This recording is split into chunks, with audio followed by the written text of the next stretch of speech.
You are live. Okay.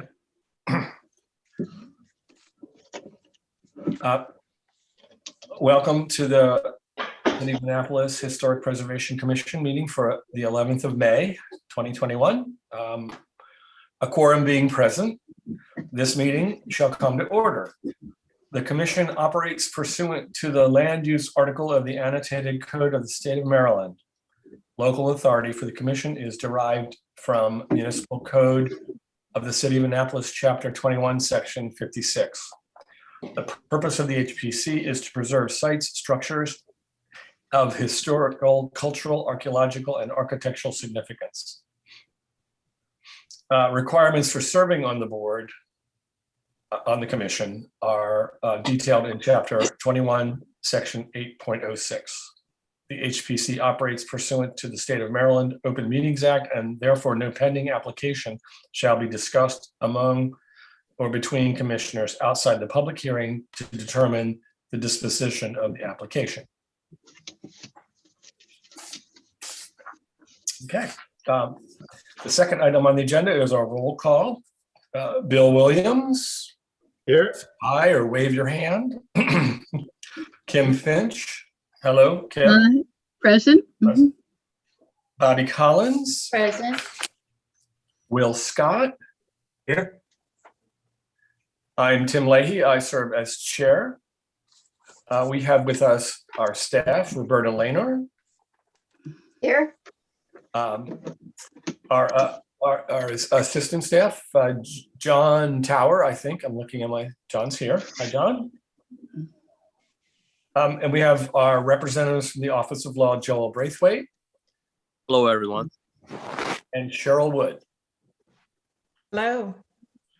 And our recorder is Tammy Hook, who is the most important person in the room because she makes it real. Hello. Thanks, Tammy. Mhm. Okay. The commission's authorized to require the oath in order to testify, and we do this en masse. This includes applicants, staff, consultants, and members of the public who seek to enter their comments regarding any applications which we heard this evening at the public meeting. If you intend to testify, please raise your right hands. And this is one of those strange things on video that we need to do. We need to actually now promote those people who will be testifying tonight. And I would actually just ask those who are intending to testify for the umbrella project on Maryland Avenue. We are going to accept their testimony this evening. So can you promote pretty much anyone who's on, and I will ask for their acknowledgement that they have heard the oath. Second.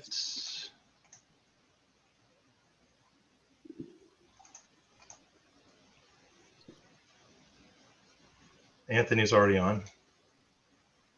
Great. Okay. All right. So anyone who is intending to testify this evening, please say I do. I do. I do. I There we do. go. Thank you. One of the interesting experiences we're having. Okay, announcements. Actually, I have an announcement, and most of you know this already. Roberta is planning on retiring. Planning on retiring. Oh, no. We can't throw her out of it.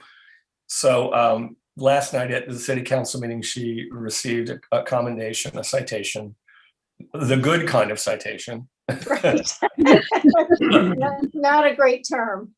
No, and the mayor and Ellie Tierney had some very kind words, and I'd just like to add our kind words, my kind words, or my words hopefully kinder, that I wrote down a tireless teacher, 2 words, and you were listening all the time to our customers, the people who are applying, and you helped us be aware of how the space that we inhabit reflects our cultural history, all of our cultural history, and how important it is to preserve that. And I think that speaks to our role in our community. and that's important to our children and our grandchildren. And so I really thank you for working with us through these last many years. And again, I think as teaching us. So that's my 2 cents. I'd like any commissioners who would like to chime in to say their words of testimony. Yeah, Will, just speak up. I also would like to thank Roberta for her guidance. I believe that she has always been professional. She's very talented and very much experienced. And when I don't agree with her, I do that with great reservation because I think that she's always fair, consistent, and looking out for the best interests of the city. So we are losing a valuable public servant. But I recommend retirement for all who can afford so and wish to do so. Thank you. Yeah, Bill. Roberta, I know we have been on this a short time together. I haven't been here as long as everyone else. It has been a pleasure. It has been a learning experience. Whether we agree with each other or not has never been an emotional issue. It's always just been an opinion. I respect yours greatly. Hope you find something to keep you busy.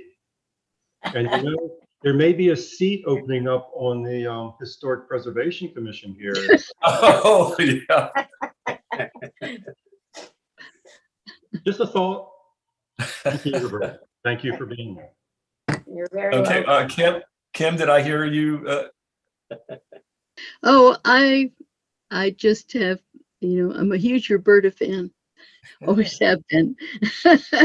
She's brought so much expertise to the commission with regards to construction techniques and things like that, and been so diligent on our behalf. I'm so appreciative, and I will miss you greatly, Roberta. I really will. And I know you're moving to Ocean City, so you can't work on the Historic Reservation Commission anymore. We might be remote. Maybe remote. Maybe,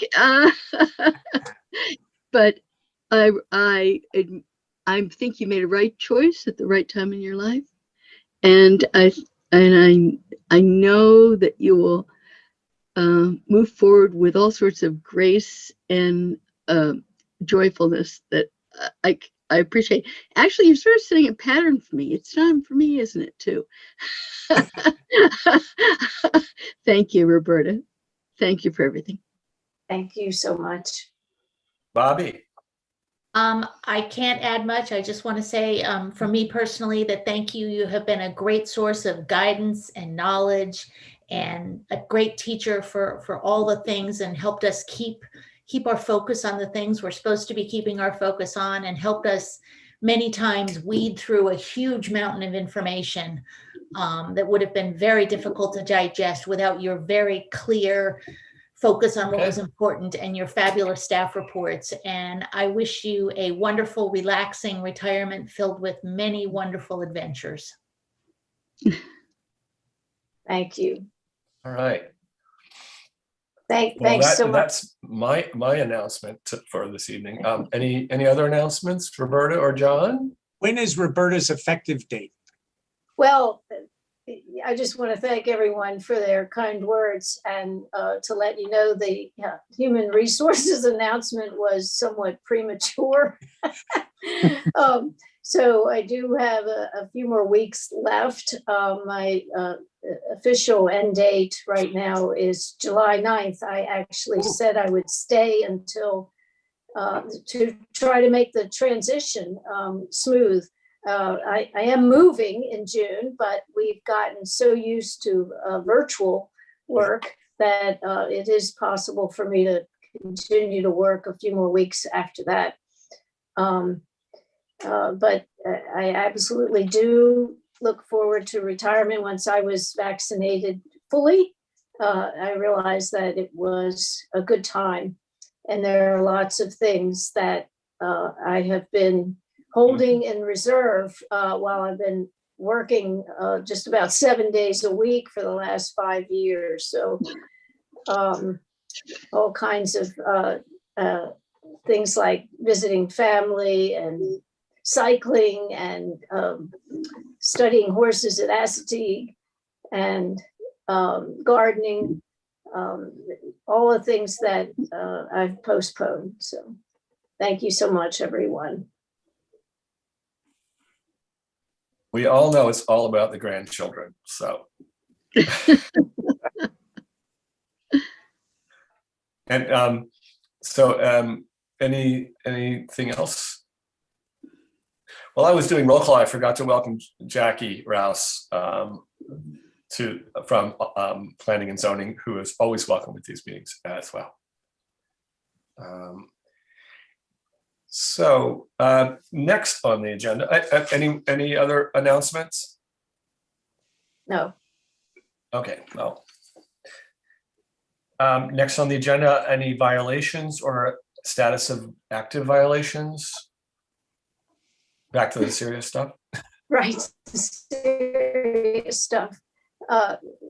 We are working on resolving or abating a violation that has been taking place over the past we had a productive meeting today and are looking forward to an application. And that was work that was done to replace a stoop without any approvals either from historic preservation or from our building permits division. So we look forward to that being resolved within the next 60 days. That's all. Any other commissioners' comments on that? I didn't catch where that was. Randall Street. Thank you. So is John in charge of that one? If I could just say the violator on that one is sure that she's in charge of everything. So getting her to submit an application has been a long and special project. Okay. All right. Next on the agenda is the consent docket. The consent docket is designed to expedite certain applications. In order to be considered the consent doc, the application must have received recommendation for approval or approval with minor conditions from all the city staff and commissions and technical advisors. There needs to be no public opposition to the application. If the application is approved on the consent docket, it does not need to, the applicant does not need to testify further. But please remember, you must obtain the necessary permits from the city prior to commencement of work. The following applications are eligible for the consent docket. Under old business, 110 Compromise Street, which had no conditions, and 35 Citygate Lane, which had one condition, which will be enumerated or defined in the motion. So can I have a motion to include 110 Compromise Street and 35 Citygate Lane on the consent docket? So moved. Second. Second, all right. And on the 35 Citygate Lane, the condition which we actually need to confirm, is there a person here to represent 35 Citygate Lane? Yes, there is. Jeff Wilson. Hi, Jeff.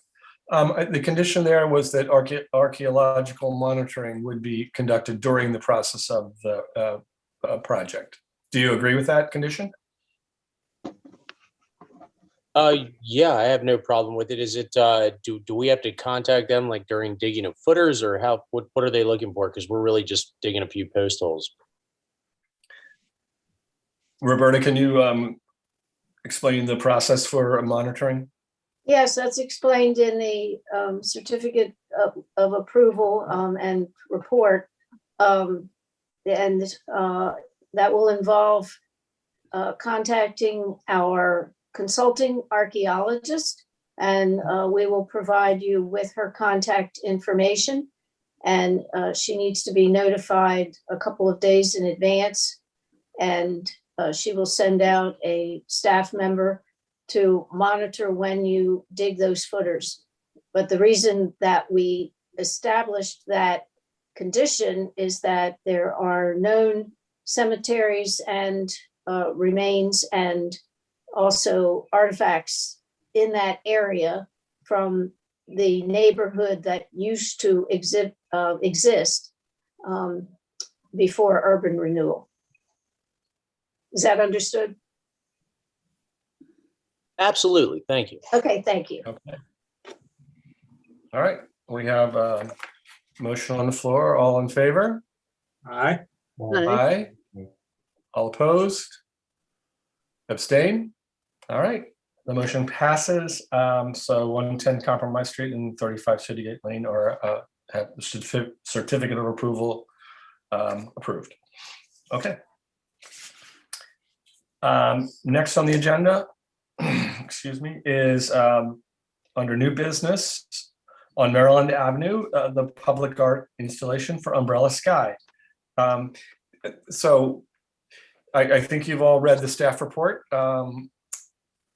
And so what we're able to do this evening is accept into testimony the presentation from the applicant, and any questions that the commissioners might have about it. And then there are some outstanding issues that we'll discuss about the next steps. So with, I think that is understood. So with that, we'll turn it over to Anthony, are you the lead presenter? Yes. Okay. Chairman. So tell us what you'd like us to know, and we'll ask some questions and then we'll discuss the next steps. Okay, I'm just going to start sharing my screen to get started.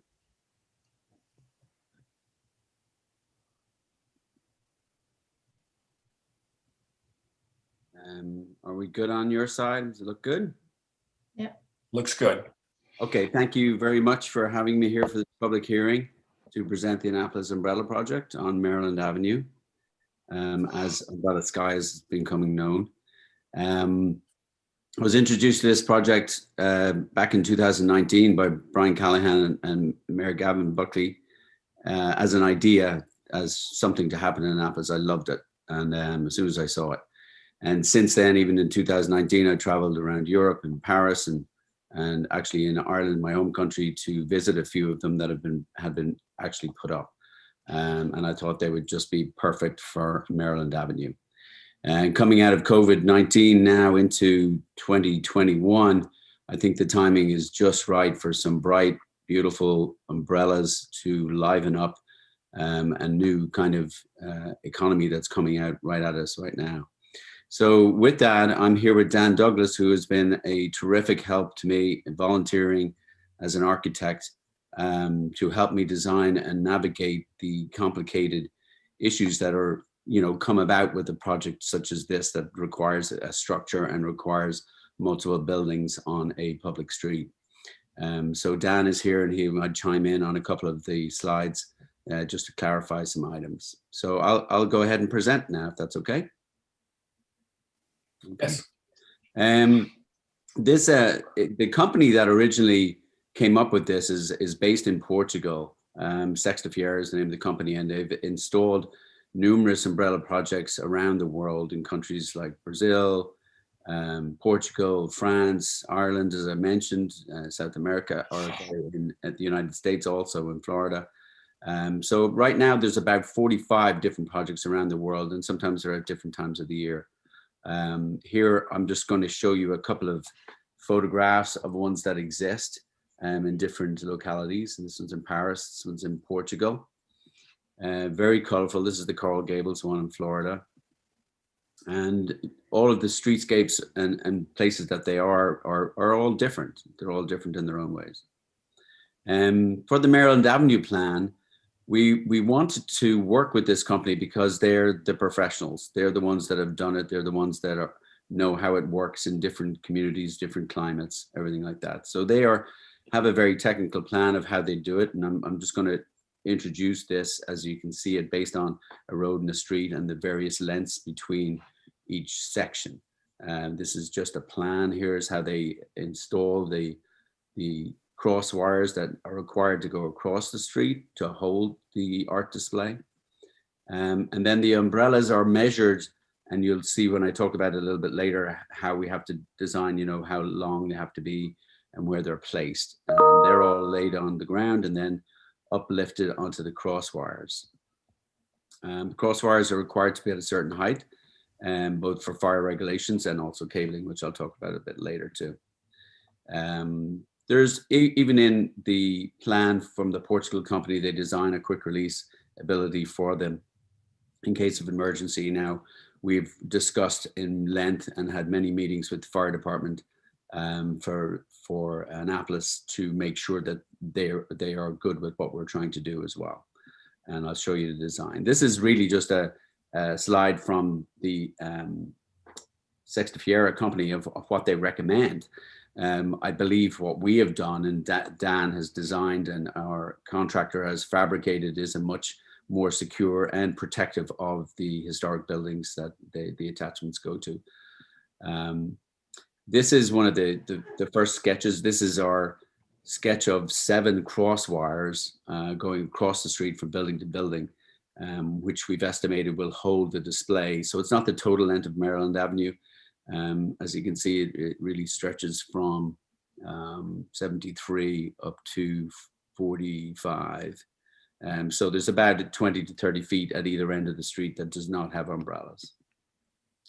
This sketch just shows you the images of the umbrellas, and Dan has also allowed for the street lighting ability, and we're going to look at that when the project is installed, just to make sure that it's not blocking anything that's too much.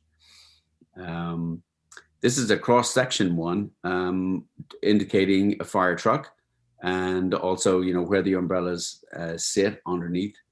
So the top wire is at 17 feet, and then the umbrella is measured 3'3", so it keeps it above that limit that they require for the fire department. Dan, did you want to add in anything there on just those specific slides?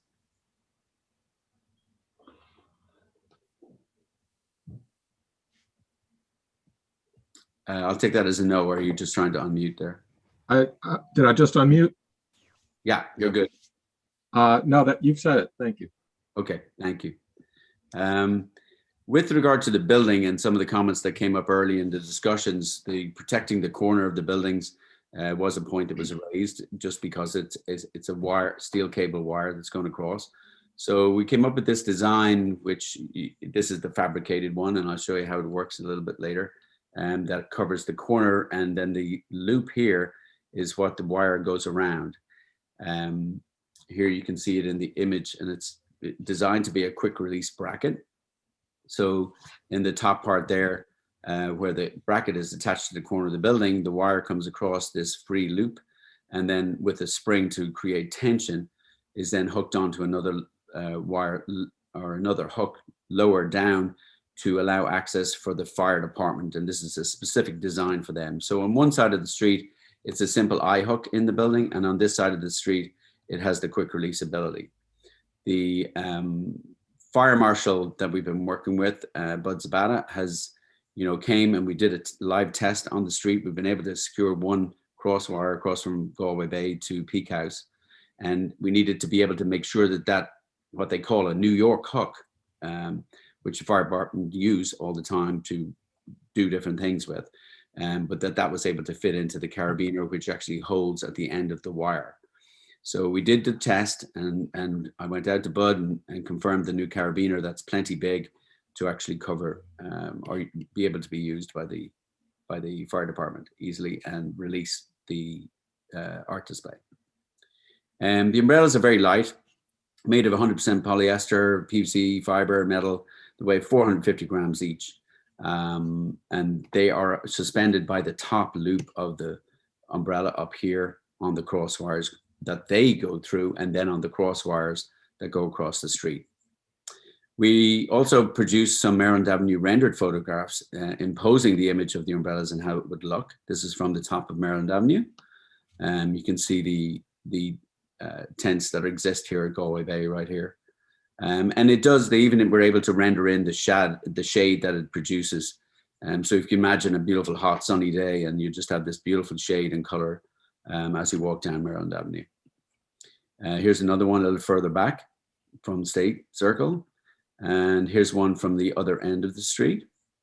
And here's one, they didn't get the rendered one in, but it gives you an example of, if you look at what you remember from the one before, that you could still, once you're coming up to the street, the art display doesn't start until this building. So it would go across here, if you can see my cursor, then you would still be able to see the state capitol, which was a concern.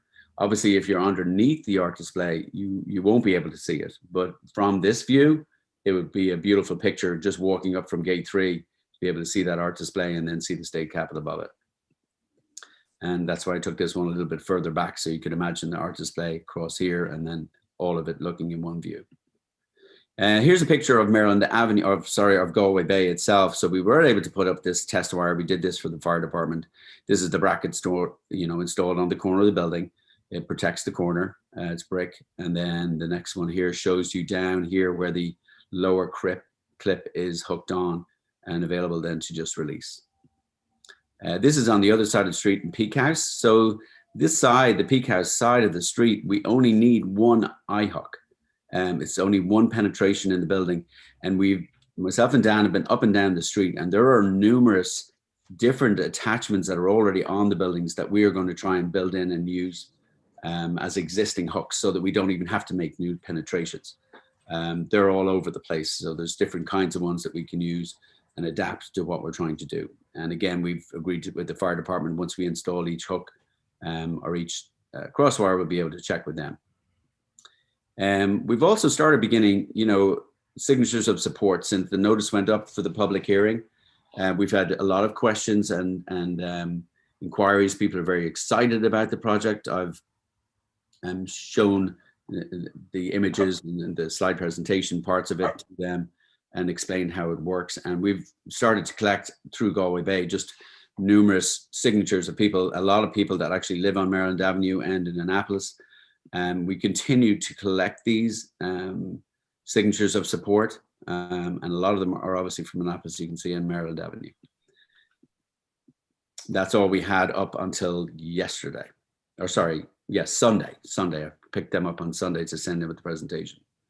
Another part of this is also speaking with the property owners, because we need the buildings to be able to hook into. We have arranged for an umbrella insurance policy to cover both the city as well as Maryland Federation of Art, which is helping to sponsor this through their insurance program as well, and also to cover liability for any of the building owners that are connected by an attachment to this. It's an additional policy, and the project as a fundraiser will provide for that. And we've also gotten a licensed contractor who's doing the installation, and he's warranted that he'd be able to fix anything or replace once the art display was taken down or secured, to make sure everything's working right. This chart I did here, or this slide, I adapted one of Dan's slides just to give you an idea of our building support so far garnered, which is all the ones in green. And the blues are the ones that I'm in negotiations with right now, in discussions for support to turn them to green, so that we'll be able to continue with the crosswires. Each one depends, we start with this one here that exists in the middle, and then we move outwards to the next buildings that we can connect to install more of the crosswires up, hopefully to get to 7, so we can then finalize the plan for the art display. Other ideas that have been done in other countries and cities are other, if it becomes an annual event, and I should point out here, it's a temporary structure, it's temporary. It's only for a certain period to be held during the summer, which will attract visitors, attract attention to Maryland Avenue, and put it on that map. So if somebody's coming to the Naval Academy, there's another stop that they're going to see. But these are other art displays when it's not in existence, but also promote the umbrella. So they're nice garden fixtures and flower fixtures to be able to think about. And that's it. That's the presentation. I think for Maryland Avenue specifically, it's the ideal street and avenue for it, and would be a tremendous boost. All of the business owners I've talked to on the street are very excited about it, because I think it will draw a separate type of attraction to the street and really promote what it has there to offer. I'm ready for any questions at all. Thank you. Unmute myself. Well, thank you, Anthony. So where we are, at this point, the commissioners can ask clarifying questions about the application. We understand there are some other approvals needed from other city departments. So if we just, any commissioners have specific questions, we can address those now. Your presentation will be accepted into the record as testimony. And so with that, any questions from commissioners about the application? Yeah, Bill. The wire structure, is that going to be left up? It sounds like you want to put the umbrellas up multiple years with a break in between, say, it's just up during the summer. In that case, is the wire structure going to be left up throughout the year? The cross wires you're referring to? Yes. They are very easy to take down. I would presume that the hooks that we've already installed and sealed would stay in place. The wires themselves, no problem. They just unhook, come down, and they're done. There was talk about using these ones because they'll be even more approved for our winter lights during the holiday season. Right now, they're on other tentative kind of cables that go across the street. And the suggestion was made that we would use those for the winter lights in that area, because they're actually stronger cables to use. Are there permanent cables up for those lights, or are they just temporary as well? They're just temporary. Okay. They just hang across the street. But these ones can be taken down or left up, and I imagine we'd take them down with the first year that we would do it, and then bring them back up. How many years do you see this running? I don't know. It really depends on the impact. I know Coral Gables ran it for like 6-7 years, and I think this is the first year they didn't plan on doing it, and I think that may have been a result of COVID. I'm not sure. But a lot of the places it's installed, in some places, it's like in Paris, I think that one's permanent because it's in an enclosed courtyard. But we learn by art displays what benefits it can have to a community, as well as an attraction for the city. We understand that Annapolis has a lot to offer in all of its different areas, including Naval Academy and the project that's going on down at Market House, just the city dock whole project when that comes to fruition. So we always want different art displays that are going on always around the city. And I would imagine at least a 5-year run, because the first year would really only be the experiment. It'd be when people start to find out about it, and then there'll be return customers, but visitors to the city that would make it a place to stop. And we would be able to monitor that. And I'm sure from the Visit Annapolis board, we would be able to monitor, how many things that's attracting to the city itself. So your answer your question, at least 5 years and potentially much longer. Are you looking to tie other events in with it, like the Grand Umbrella Opening Day and the Grand Umbrella Closing Day party?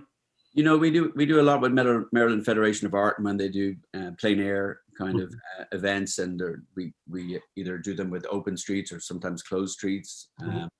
There's many different ideas that will come out from this. Obviously, the first challenge is to get it started and get it up for 1 year, and then allow the discussions to happen. So nothing has been planned. Obviously, this journey of getting from idea to fruition being the most important, and then everything else to follow after that. Thank you. Okay. Other commissioners have questions about the application? I have one. So this particular year,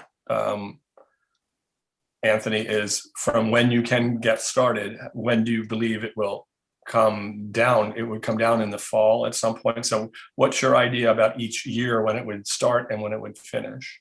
most of them are designed for a 90-day spread. So we'll be looking at probably June, July, and August as the prime months to have it in place.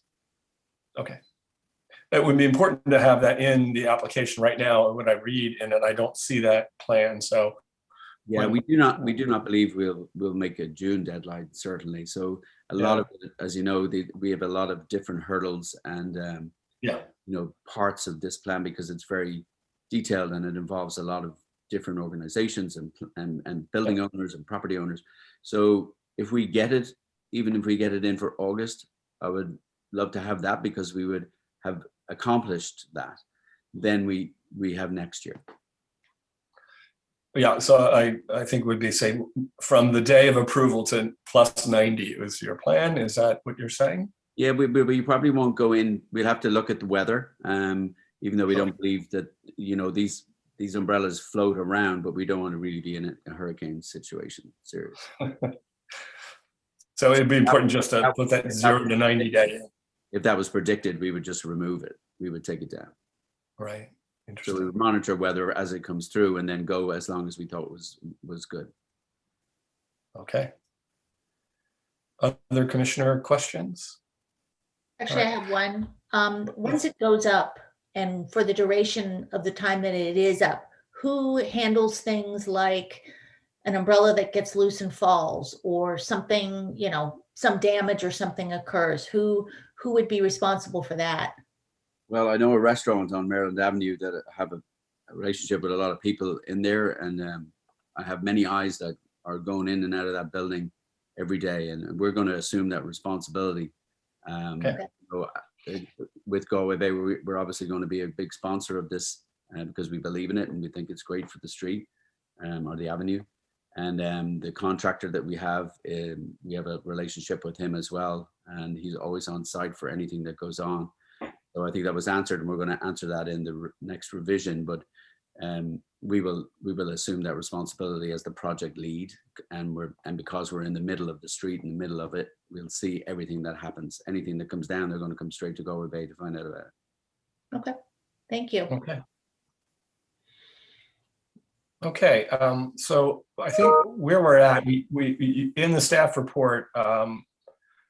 You were able to read the outstanding approvals that were needed. So this application falls in the category of needing approvals from other departments. So therefore it is not technically complete. But we were happy to take your testimony tonight so that can be in the record. And I know you're working with these other city departments. And Roberta wrote her staff report, but we won't take it all into the record tonight because it'll change over the next week or two, hopefully. So Roberta, can you just tell us what you know about, at least from planning and zoning, public works, and the fire department, in terms of what you understand has moved forward, and then make sure the applicant agrees with you, and then we'll understand what the list, our objective is to give you a list of what's needed to go to our next step. So Roberta, can you give us an update of what you know? Because we have new information since last week, so. Well, I just wanted to first throw out a fun fact of history, which those who are watching might not know, but I hope the commissioners enjoyed looking at the Sanborn maps. Maryland Avenue is really fun to look at on Sanborn maps because of the way it developed from a large estate into a thriving commercial and residential street for more than 100 years. And the 1908 Sanborn map shows 4 tailors on the street, excuse me. So you could call it Taylor Row. So it's just chock full of really interesting buildings: tailor, barber, jeweler, stationer, grocer, YMCA, electrical supplier, stone cutter, etc. So and we have a tailor, a barber, and a jeweler at least. Yeah. Was there a pub? So I just wanted to make sure we have some positive notes to remark about during this presentation.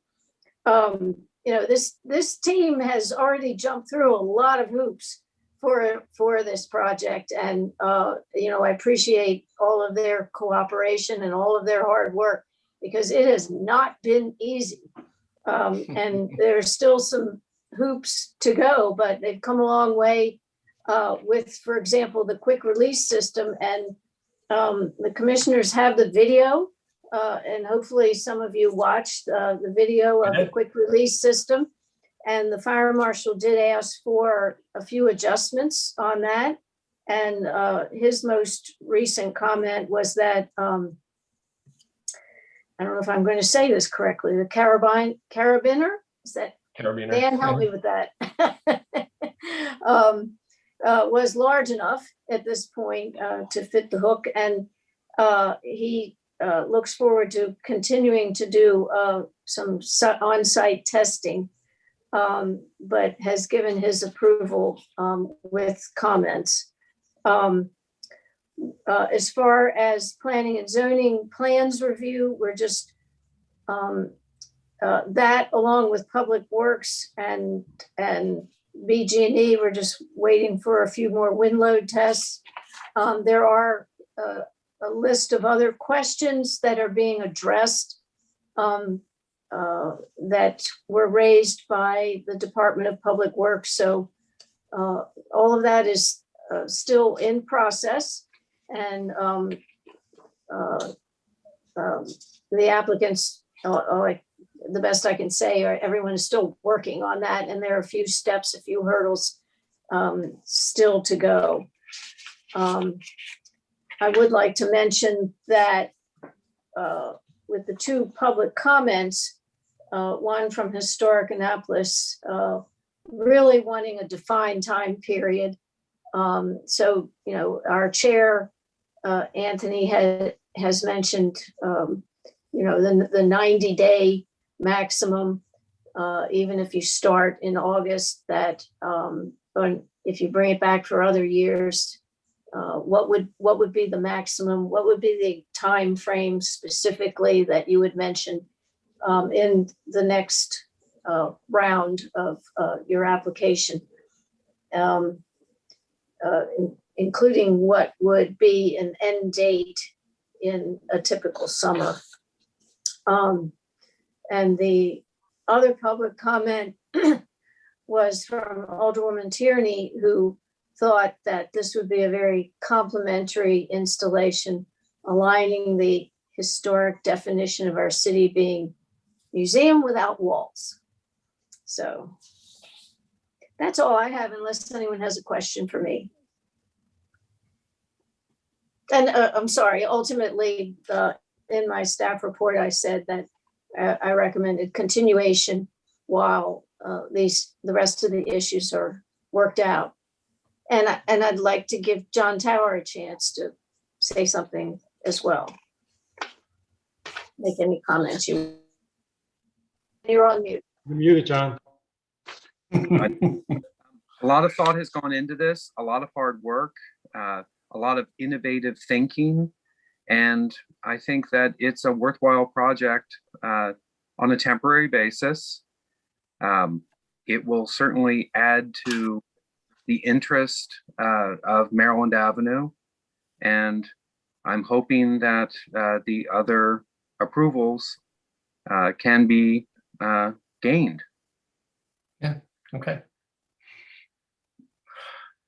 Great, so where we are in our rules of procedure is that the application has been accepted. We've talked with you about the application, and at this point, the recommendation is, or the step is to continue the application until the other approvals are obtained.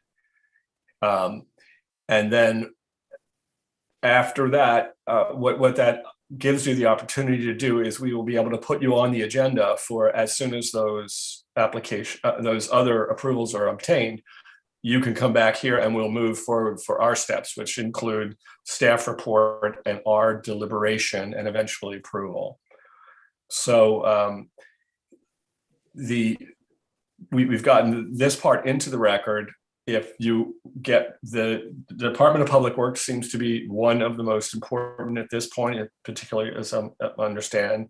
But all of those things, hopefully, if you can work with them, the next and the building, well, in fact, some of the building owners. We have an administrative meeting in late May. We have a meeting in June, and you can be on those agendas. The 45-day period that you would have had to submit to get on the agenda is now waived because you presented tonight and we have taken action. So hopefully that's good news. You don't need to go back to the back of the line at all, but we do need to wait for those other approvals in order for us to move forward. And again, for the other commissioners, that's just an action we take by our rules of procedure. We actually don't vote on this tonight. Does that make sense to you, Anthony and Dan?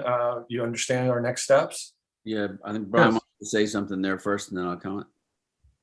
Yeah, I wanted to thank the board and commission for hearing us both for our pre-app and tonight. I understand we still have, these boxes to get checked off or hoops to go through, but we hope to have that done in short time. It's been a pleasure working with Anthony and Dan, both amazing to work with. And I want to thank John Tower.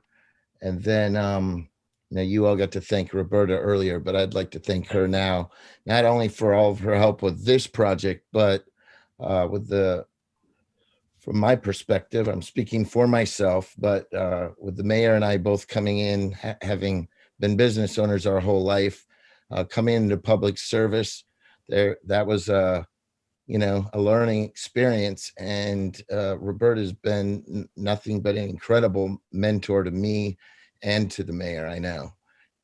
Thank you. Thank you, Brian. I'll just second that, Roberta. It was nice for you. You were the first one we got down there to Maryland Avenue to have a look at this idea and helping us navigate through it.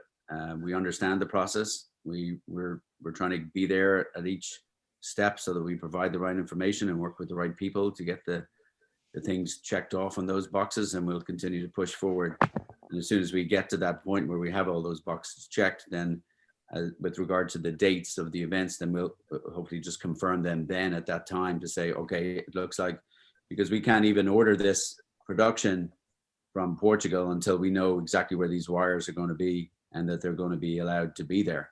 So once we have that, then we're at least, we could be possibly a month before they bring it over here to install. The install won't take long at all, but I think we have time to come back to that question about how long it'll be up for this year, and then what we plan for next year.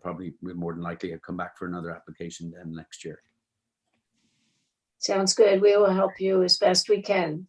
I appreciate that, and thank you all very much for your patience and for helping us with it. Thank you. Thank you. Like I said, we have a meeting in late May and in June, and then it's easy to get on the agenda now because you've jumped over this step. Okay. Tim, do you have to put anything in the record and then a site visit or anything? Any of that need to be in there? Actually, it's okay to put that in the record right now. One more thing, all of you who've been to Maryland Avenue in the last month or 6 weeks to site visit, raise your hand. Oops. Dan's been there. Kim, you've been there. Yes, so all of us have witnessed this site, so we can get that in the record. Tammy, anything else we can put in the record for right now? Just the exhibits. Do you have them still? Yep, no, I don't. Can you enumerate them? It's C1 through C4. C1 is the HPC public hearing application dated March 18th. C2 is the HPC certificate of approval revision submittal form dated May 4th. C3 is the staff report and recommendation dated May 4th. And C4 is the Annapolis umbrella project final version presentation. And that's it. So the only qualification to C3, the staff report, is preliminary. You want to put preliminary on there? Yes. Yeah, we Okay, won't thank you. accept that as a next step after it's actually the next step when other approvals from other departments. So It won't be getting better. revised. Sorry, It won't be revised. It's it just will gonna be revised.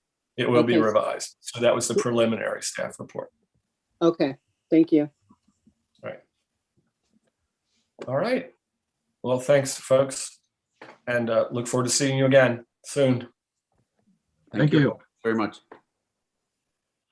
Thanks. All right.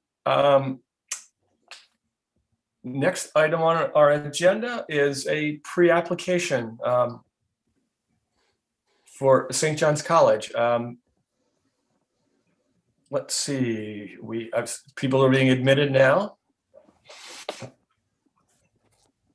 Tim, while we're in the process of waiting, I did forget that Alderwoman Tierney did submit public testimony.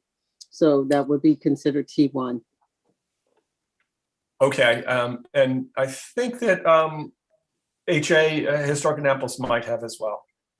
That's didn't- correct. I didn't receive that one, but I'll go ahead and code it as a T2. Okay. Thank super. you.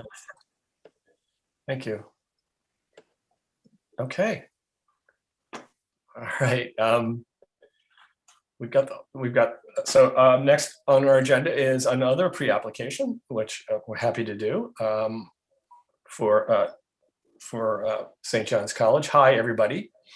Hello. Hi, Allie. Hello. Hi, Allie. Hi, JR. Turn your camera on. Hi, Tim. So, how are you? Good. How are you?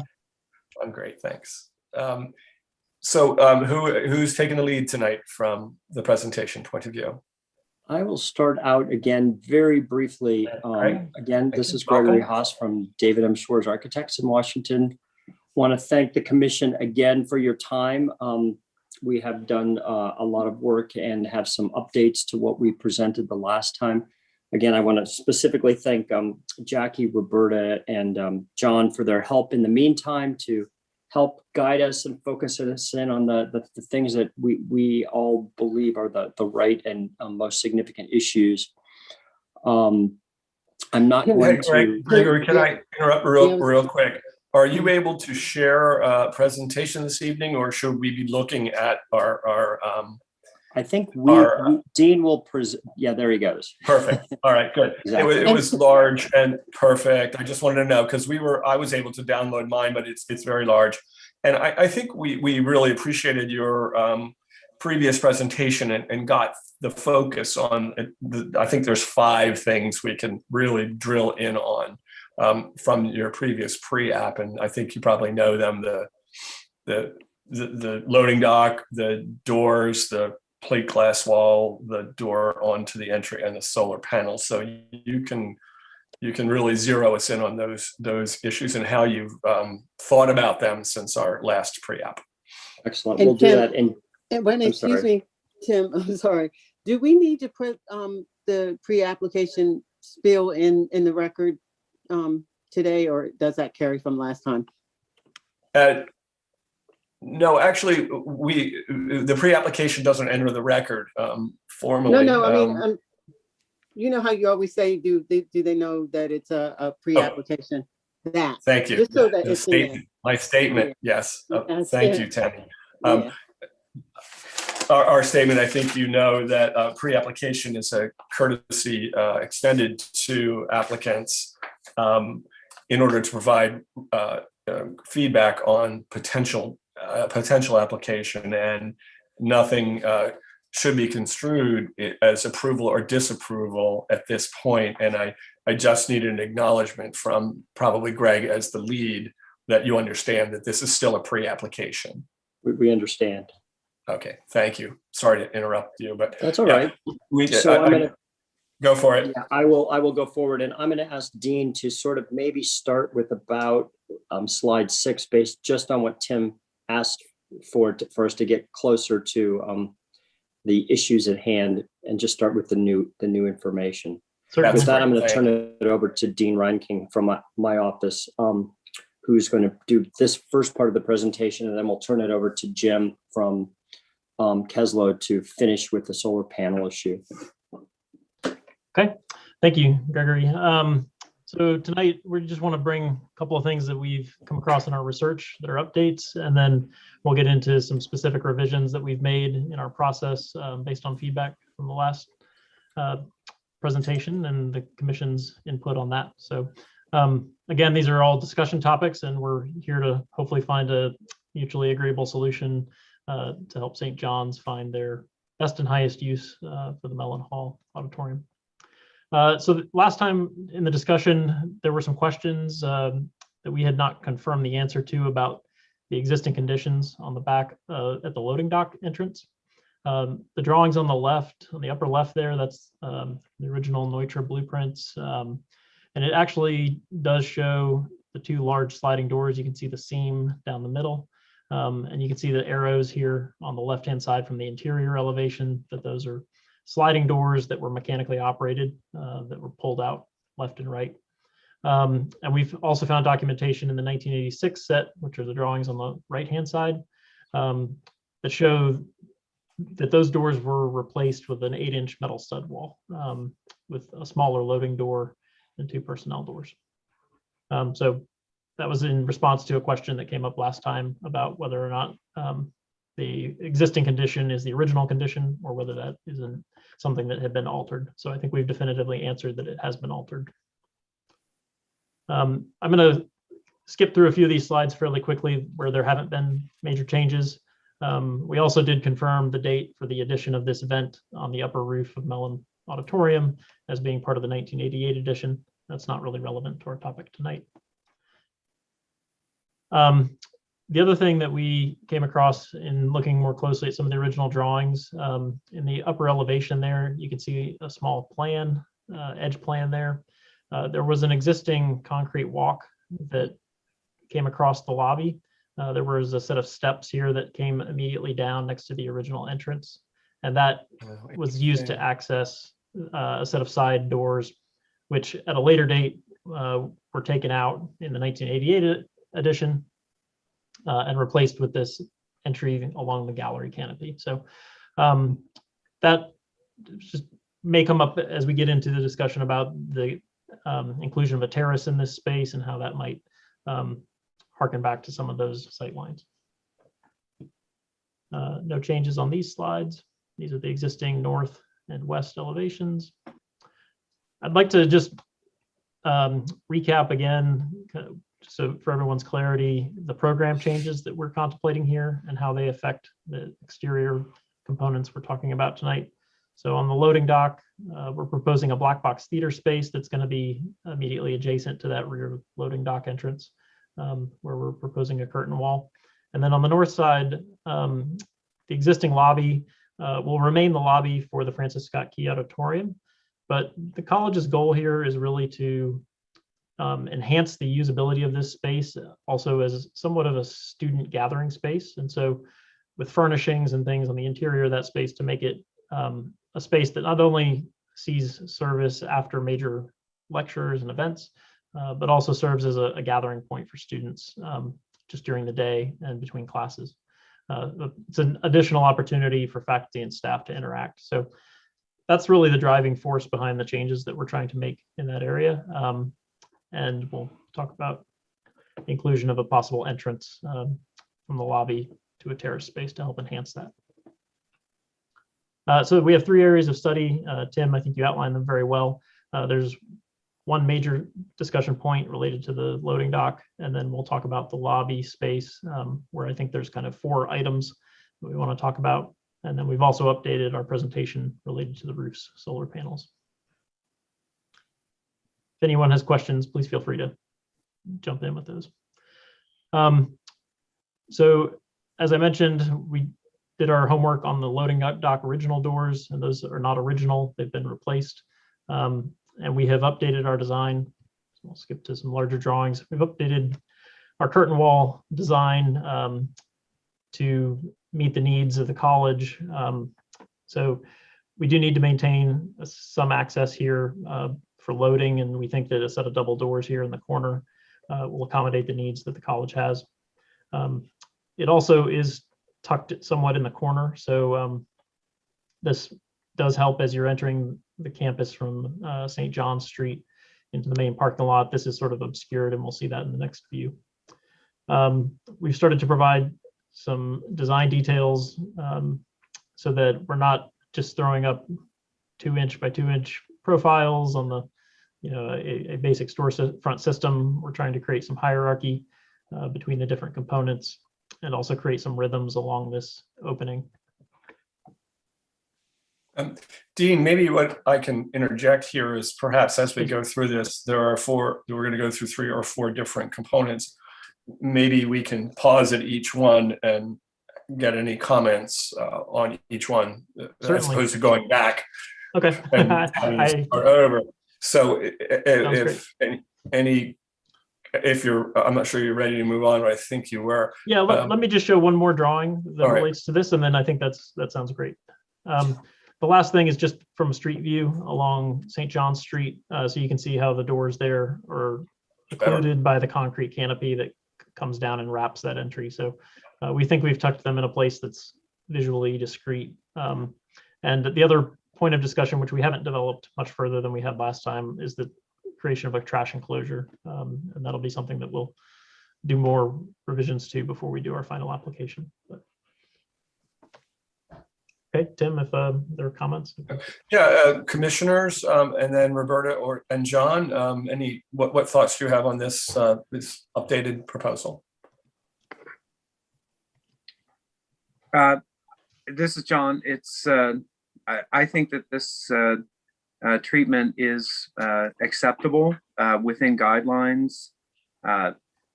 It's a minimal change on and it's recessed from the street, and I think it's worthwhile. Yeah. Other commissioners? Come in. Yes, Bill. I can't see everybody. I have to turn my. Yeah, if you'd like to speak, go ahead. Go ahead, Bill. Since we're talking about the materials and all in general, I assume this is an aluminum system, not a steel system by the general blockiness of it.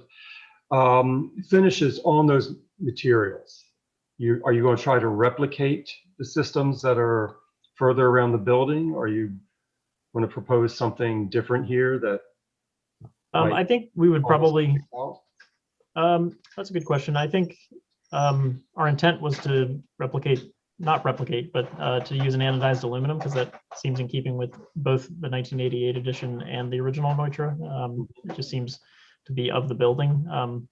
But we do recognize through the design that we're not trying to replicate the exact window shapes or profiles.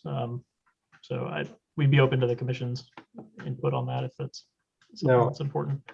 I don't want to beat you up, but I'm going to do it anyway. What you show here in your storefront system, the material in the proposed around the storefront seems to have a vertical slatting. Is that actually existing in the current? Yeah, this texture is a texture on the concrete, I believe, where there's some grooves that cut into that. Actual texture there that exists. Yeah. I couldn't tell from the existing. Yeah, that's above. That's existing. Yeah, it's hard to see. It's kind of a grooved concrete. Yeah. I don't know that we've represented it exactly. It's not as spaced as this. That's a good point. But yeah, it's got some verticality to it. The image you had there looked more pronounced. That's why. Yes. Yeah, that we're not proposing any changes to that. This would sit within the existing reopening. This is just supposed to sort of approximate that. Okay. And no. Okay, I'm sorry, I can't zoom in on your image, so I'm trying to figure out what's going on here. The horizontal mullion system, is that going in front of the vertical in some fashion? Or the verticals, I'll zoom in the corner here. So the verticals are the most proud, and then you have the horizontals recessed, and then there is a secondary frame for the window that is furthest back. I was looking at the other end actually, and they kind of, that's what I was, right there. See how the one's over the other. That's what I was trying to see. Okay. I got it. I understand. Okay. Thank you. Has some nice Yeah. intro. Yeah, in my mind, this is reflecting the far west section of the building, and kind of mimics that to a certain extent. And the finish, yeah, there you go, to the far left in this. Yeah. It's kind of picking up that proportion. And It did feel somewhat appropriate not to bring a completely third or fourth type of window system into the building. Yeah. Yeah, we I would say Neutra, a lot of his stuff in the stairwells, at least the original ones here, are vertical. And short of going diagonal, we didn't really have another option for, we felt it was more in keeping to go horizontal. Yeah, this shouldn't compete with the rest of the facade. You don't want to try a checkerboard tartan type situation? You could. We're happy to look at it. All right. Any other thoughts on that? Roberta or John, any more? I think we're good on that component. All right, what's the next component we should talk about? Right. So the next area we have is at the lobby for the Francis Scott Key Auditorium on the north side. And we talked about last time, this 1/4-inch plate glass system really needs to be replaced. There's an existing broken pane, and the system is showing signs of water and air infiltration in several places. So that's something that the college would like to address as part of this renovation. And we'll get into specific questions that came up as we go through updated exhibits. We actually, the lower center image here shows the break in the pane. And I think that shows very clearly that this is annealed 1/4-inch glass. We've measured the thickness of it. There's no lamination, no tempering to this glass. And you can see on the right examples of large shards of glass when they do fail. So this is something that the college is very interested in replacing with glass that meets current safety standards in the code. And just to help everyone's sort of understanding of what safety glass actually means according to the code, we put together a couple of quick exhibits so we're all speaking on the same page. The IBC, the International Building Code, specifies that you need safety glass in hazardous locations. And you can see in the highlighted locations here under the glazing and windows, we meet all 4 of these conditions, different places. So somebody's microphone's on with a delightful child. I'm sorry, that's mine. There we go. Keep it up. Never mind. Now I'm unfortunately. Dean, I just have to tell everybody, Dean's little boy broke his arm yesterday. Oh. And his wife is traveling, and he's dealing with like 5 different crises at one moment. So he's doing a great job as much as he can. No, I am sorry, Dean. Continue, and we will. Your background is, of course, beautiful with the college, and so you'll keep go, Dean. I'm sorry. Go for it. That's all right. Thank you. Proposal here. And thank you for your forbearance. It is a little bit challenging at the moment, but I'll try to minimize the background noise. So we do meet these 4 criteria here for requiring safety glass in this system. Yes.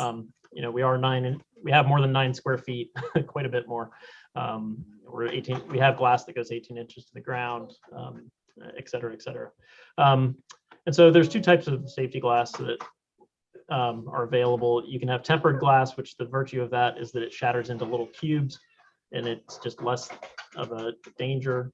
Or you can have laminated glass. And laminated glass is rated and tested according to specific standards in the IBC. And it is comprised of 2 panes of glass that are sandwiched together around a film in the middle that keeps that pane from fracturing into multiple pieces. So that is required by the code to be stamped and tested and rated. So we've been advised that we can't adhere a laminate to the exterior of the glass and call that safety glass. That would not meet code to do that. So that's what we've come up with to date in terms of the need to replace the glass. And if there's any questions, happy to take those.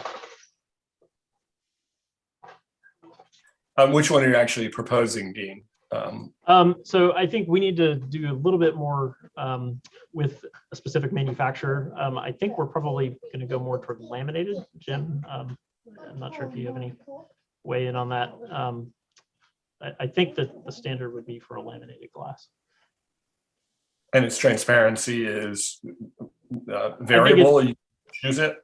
I think there are various. We need to do a little more research into the clarity and the main part of glass. And if you go back to this image, if you can see the green that is showing through the glass, the main thing that affects the clarity of the glass is the amount of iron in it. So you can specify what's known as low E glass, which helps with the clarity. So we think we can, with better glass available today, we can be very close in terms of the same clarity that the glass has out there. If I may, Tim, the glass in your windshield of your car, the front windshield is laminated. The side panels is all tempered. Yeah. You'll have the unfortunate situation of getting in an accident. You'll see it real quick as to which does what. Yeah. I guess from our comments our point of view is quite transparent now as opposed to reflective. That's where I'm going. Yeah. It's not mirror type. It's not a mirror. Not a it's mirror. Absolutely. Mm-hmm. It's almost transparent. And so it would be important, I think, whatever you choose, that the normal way we would do this, Tim, is we would specify a couple different samples and bring them out to the site and look at them in situ so that we are very clear on what's the best solution that gets as close as possible. That's great. Thanks. Dean, this is Roberta. What were you saying would not meet code? Or are you saying just applying a film would not? When you at the beginning of that conversation, because you confused me at first because you said laminated wouldn't meet code, and then you said you wanted to use laminated. Yes. So laminated is a very specific term that the code uses, and it's defined as two panes that have a film in between. And so adhering a film on the outside would actually not be considered laminated glass, even though I think we had discussed it as that's part of the reason we included this slide to help clarify the terminology. But laminated, according to the code, is a very specific term, and then that glass has to be tested for certain impact resistance.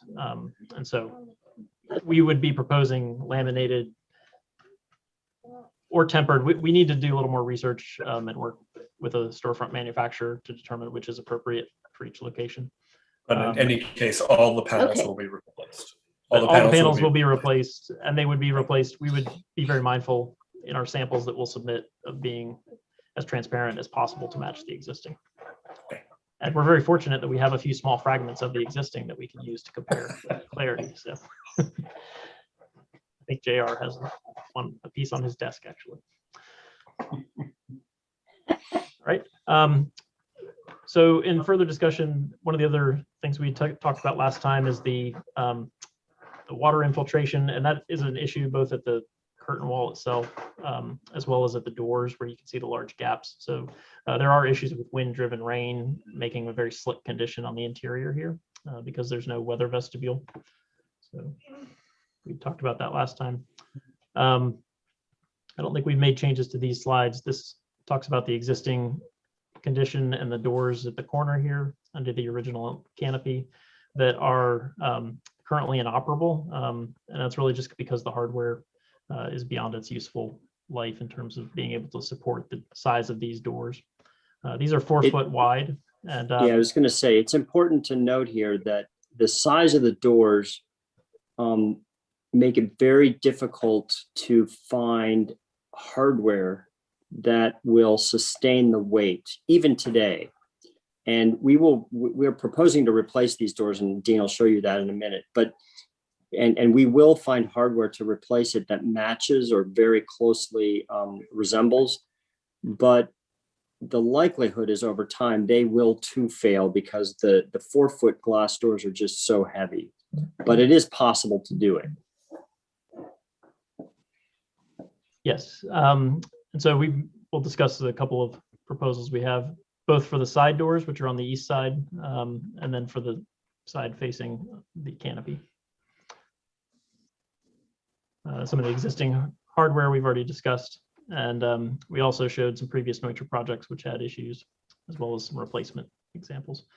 So these are the four, and we'll get to we've labeled them A, B, C, D, but these are the four areas that we want to talk about, specific approaches. So the east doors are the area where we would like to, our preferred option would be to replace those doors with panes of glass to address the weatherproofing issues. And we also think that doing that is most in keeping with the aesthetic of the building when you compare it with the alternatives for getting those doors to be fully operable. The original entry doors we're replacing in kind, though we do have to make a modification to allow for emergency egress. We'll discuss that. The window wall replacement we've already touched on, but that would encompass the entire original Neutra facade. And then we'd like to discuss the inclusion of new doors in the side of the 1988 gallery addition. And the area just outside of that is actually a terrace, which obviously ties in with the inclusion of those doors. I apologize, Gregory. I may go to the next slide if you wouldn't mind talking through our proposals on the east side. I'm going to start a quick video. I'll be right back. You bet. So, and I don't have the ability to move slides here, but here you can see on this east elevation, the existing two doors, which as we've said, are not operable at the moment on the upper left. Again, our preferred, or the college's preferred option, is to replace those with panes of tempered or laminated glass there, and make them as simple and straightforward as possible. Again, the Maryland survey did call this an alternate entrance, so we're not 100% sure whether it was a crucial entrance in the original design. And then on the next version of this came from an idea from you all the last time, which was to say, what if we took those panes of glass and we just etched the outlines and the hardware of the door into the glass? Quite possible to do. You can see over on the right-hand side that example there of the etched glass, where you would basically just take, and with an acid wash, you could actually show in 2 dimensions, it wouldn't be 3-dimensional, the outlines of the doors and the hardware. It's a little odd, but we kind of, on one hand, we kind of like the idea to show a ghost of what was there without actually having to show the entire, or to reproduce the entire door system. And then obviously on the lower right would be a full replacement of those doors, not unlike what we are proposing to do under the canopy, which we would replace the doors, put new hardware in. And again, my concern here is that, first of all, the college doesn't want to use this as an entrance and probably won't use it. So the doors will probably be locked most of the time, which for you, I understand, may not matter. But there also is sort of, air infiltration, water infiltration issues with these sorts of butt glazed doors. And I guess third, there's a cost issue here that the college has to bear to put the doors in a place that they don't really want them. So that's the option we would prefer the least in terms of this, but we're showing it obviously as one of the 3 opportunities here. And we've blown up a few of those areas to show sort of the difference. This would just be the etched option on the lower left, and then hardware on the right.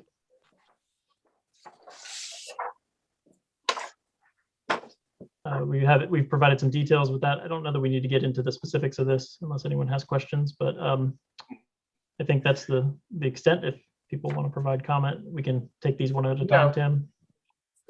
Maybe that's a good place to pause. We've now talked about the curtain wall, which I think you're intending to replace in kind. So does anyone have any particular thoughts on that? If I may, I'm going to be a pain. I apologize. I'm sorry I started today. I might as well finish it that way. The removal of the doors. Yep. I'm just talking about the curtain wall right now. Oh, sorry. So let's separate it. The curtain wall, we're good on, right? That's exactly what I think what we asked you to. So now let's move on to the different options, the 3 options on the 4 separate doors. two sets of doors. So go ahead, Bill. I think that's where you were going. Thank you for the slap down. I appreciate it. No problem. The removable doors, I have to ask, have you checked the egress components of the building? Yes, and actually this may need to be spoken. Maybe we should present one additional piece, which is the doors under the canopy. So these we do believe would be required for egress. And Yes. so, Well, yes. so Panic hardware. I don't think we're going to need to, we don't need that second set of doors for the egress requirement because we have another egress on the other end of the lobby. This is sufficient for the egress requirements. But we would require panic hardware. And I think if you had the other set, I don't know that panic hardware would be required, but. And that was my next question. If panic hardware, how that's going to affect our look. Looks like you have a vertical bar there. Can you zoom in on that? I mean, what we have done here is endeavored to do the least obtrusive, panic hardware that we can find. And we felt sort of, coming across and down because there's already a bar at the bottom of the door, rather than going up where there's a lot of complication with that perforated canopy ceiling. This allows us to sort of put the panic hardware in a place that, it's different, there's no question, but it does allow us to have an egress door here and, have the least amount of visual clutter, if you will. Okay, well, I'm kind of stringing things together, if you don't mind. The other thing is, if we are to do a fake door situation or a ghosted door on the other side, in an emergency, people running quickly up those steps, would they confuse some fashion that fake is actually a real? Well, that's probably not, but it's possible. But I have very low confidence in general mass crowds. This is Roberta. Do we have a false sense of history with an illusion of a door? Yeah. That's what I was thinking that as well. My initial reaction was, oh, that's a really great talking point to talk about the original doors there, but it does create a false sense of history, I think, and that would be a guideline from the Secretary of Interior. So I'm just reacting to Roberta's comment. So as we look at 1, 2, and 3 here, I agree with you. So I think we've heard that it isn't required from a code point of view for exit. Those doors are not required. Other commissioners, thoughts on these options 1, 2, and 3? Tim? Yes. Yes, Bill. Well, go for it. I have a question first. If we were going to consider requiring that they be replaced in kind, as a frequent user of the space, I'm aware of the drafts that come in, and I'm wondering if that can be addressed with modern hardware and not change the appearance of the doors as they currently exist. So that's a question first. I would say the answer is somewhat, not perfectly, but there would be sort of a silicone joint. You're probably aware of these from more modern buildings, but there's a silicone joint that actually basically overlaps the door, so it looks slightly different. There's no question, because there's not a clean gap reveal there, but it does help in terms of the air infiltration. Okay, I'm sensitive to the college's concern about the lack of use of these doors and the air and water intrusion. But I do think that what I'm familiar with would be noticeable as a change. So I'm going to default and say that unless Roberta can convince me that it's absolutely a false creation of history, I would support the etched version. And I need to be convinced that that's a false creation of history, since that's what's there. You're trying to preserve the rhythm and the design elements of the architect given changes in circumstance. So I would think that without a convincing presentation from Roberta, that's the one I would suggest. Because it keeps the rhythm, it keeps basically what you look at now, and accomplishes the college's desires. I would suggest. I also think one is the false history. I would suggest that proposal one is actually the false presentation of history because it's a full replacement. Yes. Oh, yeah. That's just off the table for me. Option, and actually, option one's actually my favorite. But anyway, we'll go there. Proposal two gives you a historic reference. Yes. And of course, proposal three is a recreation because it will not be the same as the original. It will have different hardware. The hinges will probably be different because they'll pick up on the weight, and we'll have the gaskets that are visible. And you'll have the panic bars. Yeah. When I think of false creation of history is when you're creating something new, brand new, that looks old. Yeah. So I hear what you're saying, and that's not what we're doing here. All we're doing is we're replacing an old element and referring to it. Yeah. We're not recreating it or creating a brand new version of an old to make it look old. So,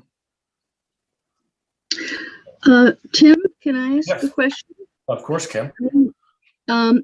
Well, I mean, it looks to me like all of these have, I haven't seen the original plans, have like a brick walk implying, although it was seen as an accessory access, a brick walk implying this is an area that you walk into this building.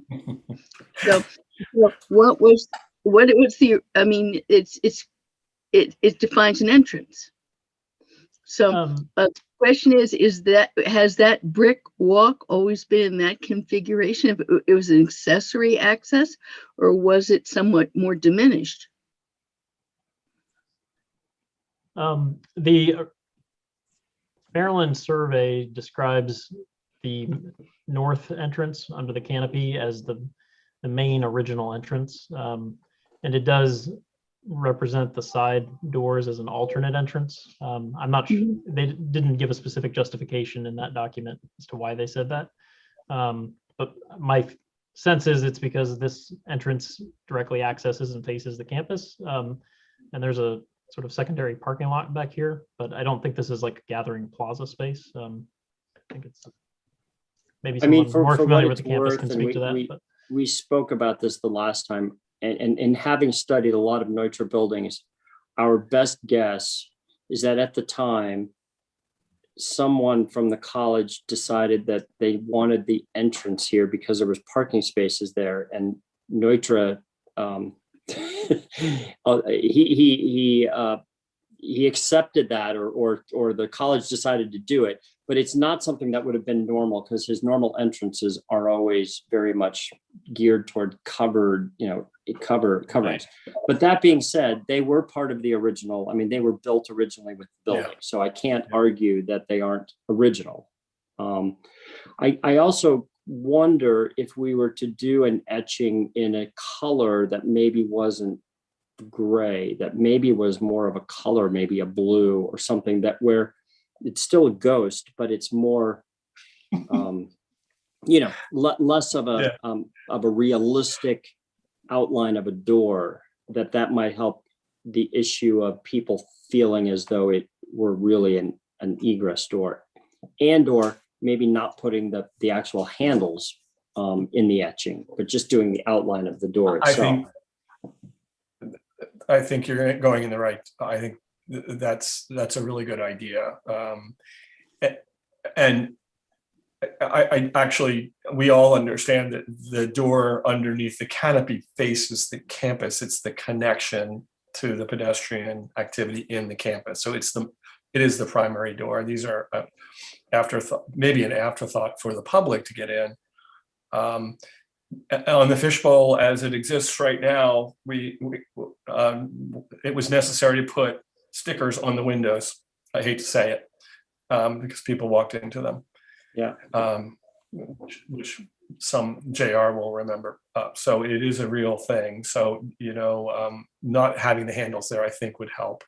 And it would give a reference. Again, I believe in talking points, and it might even be a useful interpretation. You put it, these doors represent the original design by Richard Neutra, and talk about that. So I think it's a jumping off point. So It's a very St. John's thing. I mean, really it is. I mean, being very honest about the past, and I think, but not maybe being totally literal.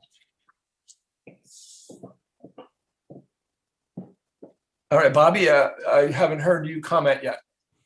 So I'm calling on you. That's basically because I'm just listening, and I haven't landed in one spot or the other on this. I mean, I'm not a huge fan of the etching idea, primarily for the if it's not a door, it shouldn't look like a door. If it's, if we're going to remove these doors, then own it. And I'll be honest, I have in the back of my mind Bill's comment about people running for the doors, whether it's because it's raining or because of something worse, and discovering it's not a door. But I'm still listening and kind of where I come in on all of this. So luckily we don't have to make a decision tonight.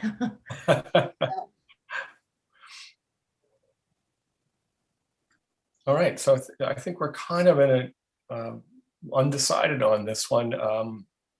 Probably, well, I thank you for giving us options.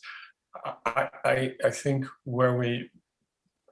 I'm feeling like we understand the applicant and owner's desire to not necessarily put expensive doors in that will be locked all the time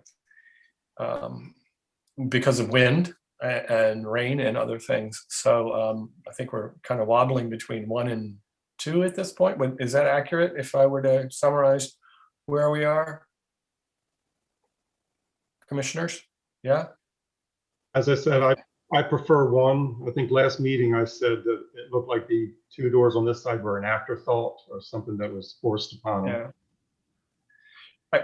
I think we're also now understanding that, this was a design feature that a very important architect did, but from our point of view, time has moved on, and other parts of the building have been modified. If nothing else had been modified, you would need to preserve this completely, but other parts have been obviously modified. So modifying this one component isn't a deal breaker, if you will. So I think we're looking between 1 and 2 at this point, from a feasibility point of view. Okay, wonderful. Right. Thank you. That's very helpful.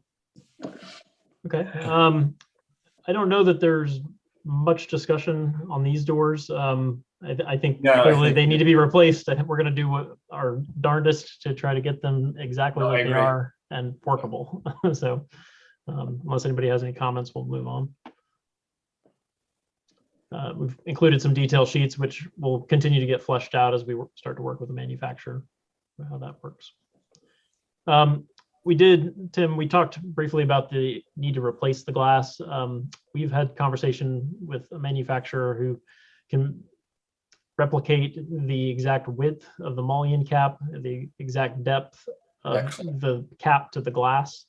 I think where we have a little further discussion with you is just in some of the details. And so the existing details are here on the left and show the existing conditions at the mullions, at the left and right jams, and also at the top and bottom, at the header and at the sill.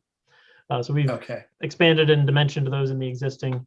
The main thing, I think the main takeaway here is that the overall depth of the mullion, which is in Exhibit B on the left, the existing condition is 7 inches from the front to the interior, the back side of it on the inside of the building. That's a 7-inch dimension. The closest we've come in talking to manufacturers is a 7 3/8. So if that seems reasonable for the additional weight and acceptable, that's something we'd like to put forward. I think think the renders show fairly clearly these are the two different dimensions modeled. There's barely any difference, and I think very little discernible difference for someone unless you really have a measuring tape. Yeah, well, thank you for that. That's actually, we kind of drifted by the replacement in kind of the curtain wall. You're providing great detail, which would be in the final application important to highlight.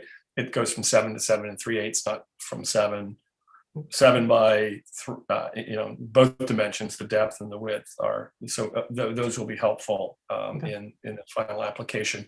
So other commissioners, any thoughts on the mullions here to make sure you chime in? If I can just add one more piece before we consider, yeah, this dimension does also accommodate insulated glass. So Mhm. if we can achieve the same clarity, is there, the college's preference would be to be able to improve the heat in this building and the air tightness, but also just make it slightly more efficient.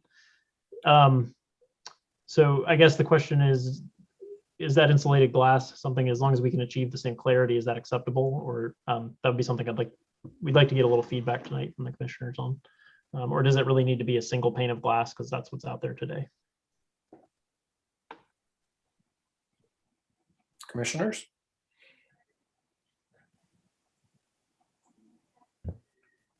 You have 1/4-inch tempered, 1/2-inch space, 1/4-inch tempered on both sides. I think that's what we're showing. Some notion. That's correct. Yeah. That's what So, the yeah. manufacturer came up with for that large a sheet. That's what we've been talking about so far. Yeah.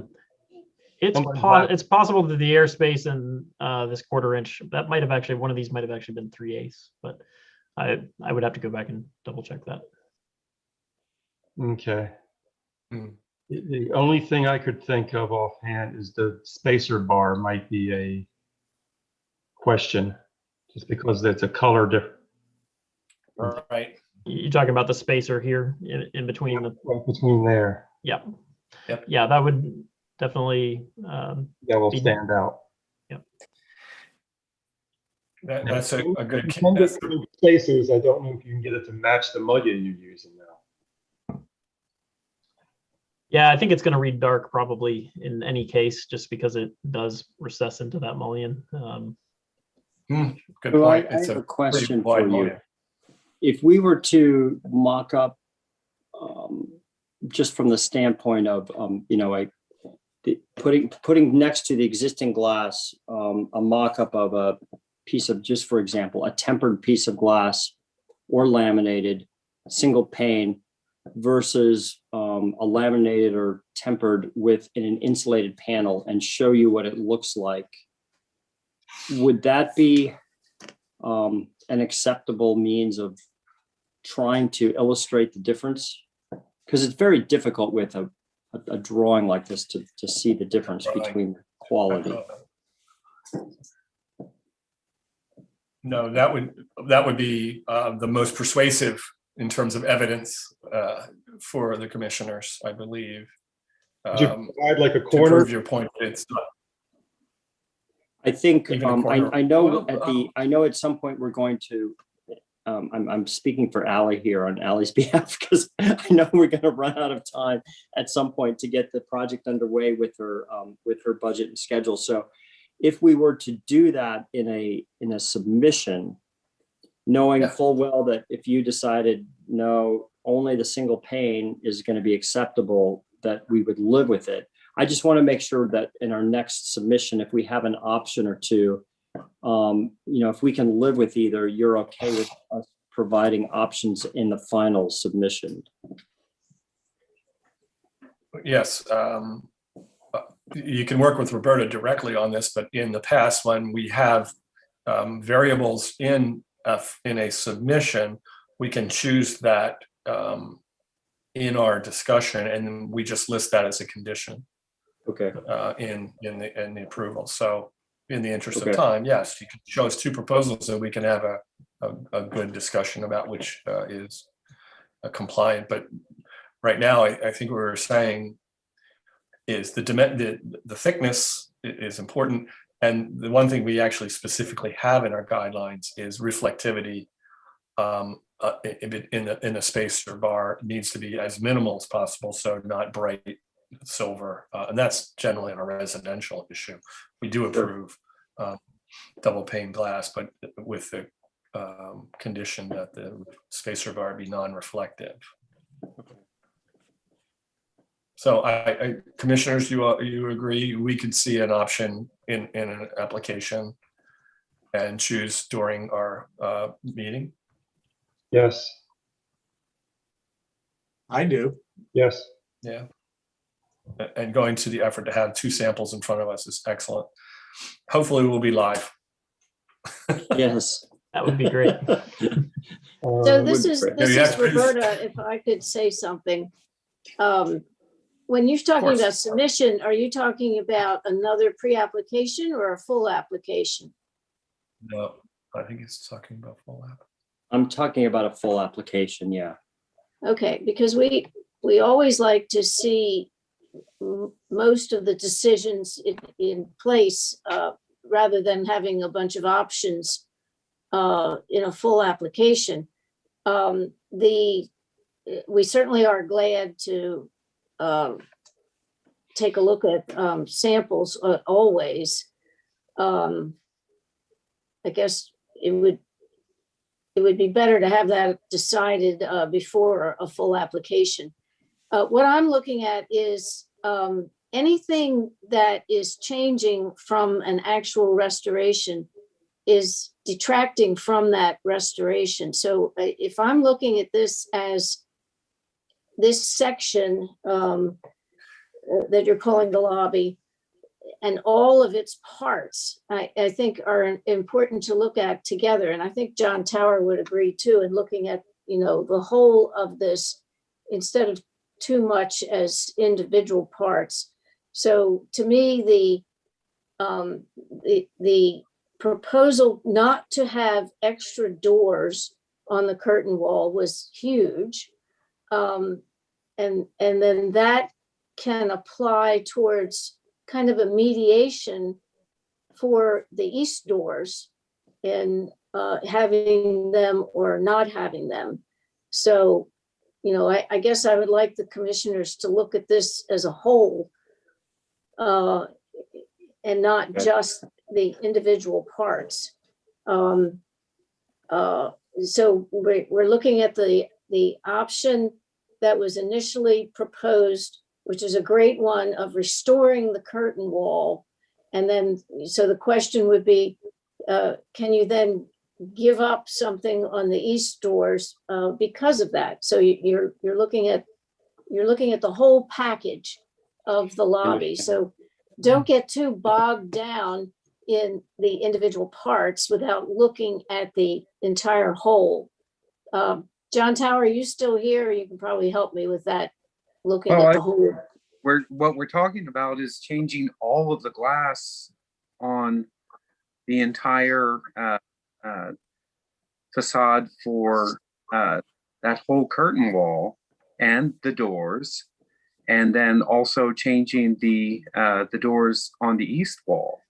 And if the doors on the east wall are being changed because they're unwieldy, and there will be new hardware on the other doors under the awning, well, the east doors might function well also. But if it's a matter of managing water infiltration, well, has that been addressed? Has it ever been considered that a grate or some means of shedding water from that location could be considered? Or is the water infiltration from driving rains that occur in extreme conditions? It's just revisiting these issues. So in other words, if there were a grate and a drain somewhere near those doors, that might mitigate the issue of water infiltration there. And it's difficult for me to consider changing these for convenience when they are part of the original design. And I spent at least some of the time while the discussion's been going on looking at pictures of the building in its original design. It's true, the east entrance is somewhat secondary. You enter from the parking lot, lower levels of the dorms, the dormitories there, but it's part of the original design. And if we're going to be changing all of the glass and the structures that hold the glass, even if the change is minimal, it's a change. And is it a restoration? If we're taking out doors and instead putting in plate glass. Philosophically, it's difficult for Yeah, me. I understand what you're saying, but I think we have to start from the point that there's broken glass that we can't actually replace.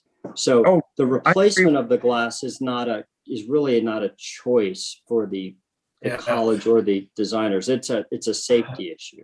Well, yeah, actually, can I cycle this back a little bit and separate? We got me going a little back. I was trying to organize the conversation around specific components, and Roberta, I think, made a good point that we should consider the whole. But we didn't finish a conversation a little bit on a detail that I'd like to get a little more feedback on. And John, your point about drainage and things like that is another different point. So I'd just like to cycle us back a little bit to get the sense of the commissioners on their consider the feasibility of restoration, which would be on the plate glass windows, the curtain wall, a single sheet of glass, might be laminated, might be the other one, versus the new concept, which has been introduced of double pane insulated glass. So I did not get a sense from the commissioners. I think Roberta was coming in saying that's not restoration, but it might be feasible. So if we can go back to that particular point, and then we can go back to the broader discussion about the whole thing. So what are commissioners' thoughts on the feasibility of relatively not so much more thickness, but insulated glass versus single pane?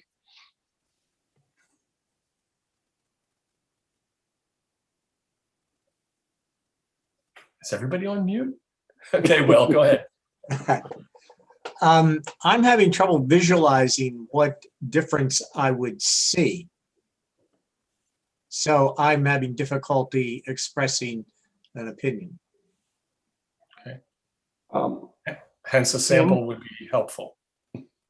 Tim, unfortunately, the best way to look at this, I believe, and compare the samples is actually to get samples out to the site and stand there next to the existing glass. Whether they just sit out there for a few days where we can have a chance to go out there and look at them or what. And I know that's a time thing. I agree with you. Everything else. Yeah. Anytime you're dealing with an insulated glass, it is a thicker pane. It's a thicker panel. Depending on how they coat the glass, you may actually see a reflection from the existing panel inside when you're standing outside. There's all kinds of parameters, there's all kinds of coatings, all kinds of treatments they can do to glass that will change colors, change reflectivity, and change clarity. The glass that's out there appears to be a green glass. That was an old glass, to say the least. Well, I think that's really a great idea, Bill, because we don't know when we'll be live. again. I don't think it's going to be soon. And would it be possible, and we can't get together from the applicant's point of view, we as a group cannot get together by our rules and the law to look at something together. But we can go by individually and look at something. So if you would be open you talked about bringing samples to an application, a better way to do would be bring these two alternatives, create the mock-ups, then we can drop by and look at them, and then we'll have what we need from a discussion. That would actually be better on multiple fronts, because I think it would allow us to get your input sooner. And by the time then we actually would have an application, we could understand what your thoughts are. And I agree with everything you've all said. There's no question that a sample is worth a million words. So I think we can do that, Dean. Yeah, I think that seems feasible. We can work with our manufacturer to get a couple of samples cut. Okay. And we have done this in the past, looking at brick samples and other glass samples, actually. So that would not require a meeting or a pre-application. You just tell us when it's available, and we can have that. I just need to figure out how we provide that feedback to you as a preference in advance. I don't think we can do that in advance, but at least we'll have the information when we get to the final meeting. Would it be possible to submit our opinions to Roberta and have her package it? I'd have to. I think we would need to think about that. I don't have our rules don't really have that ability. I have to think about that. Okay. Being a pain again, if I may suggest, may the sample be a sample of glass and frame? Yes, that would have to be. Yes, absolutely. Yeah, it would have to be. It's not just whole. Understood. Thank you. Okay. I think there's one fourth component of this, which we wanted to get a little bit of feedback on from the commissioners, and that would be the inclusion of an entry in the side of the 1988 edition. And so I think this is also tied to the creation of a terrace space in front of, whether it's actually pavers. I wouldn't put any stock in the material you see there in the lower two images as a literal interpretation, but I think that's something that the college would like to create a space that's outdoors, that's adjacent to the lobby to create a public gathering space.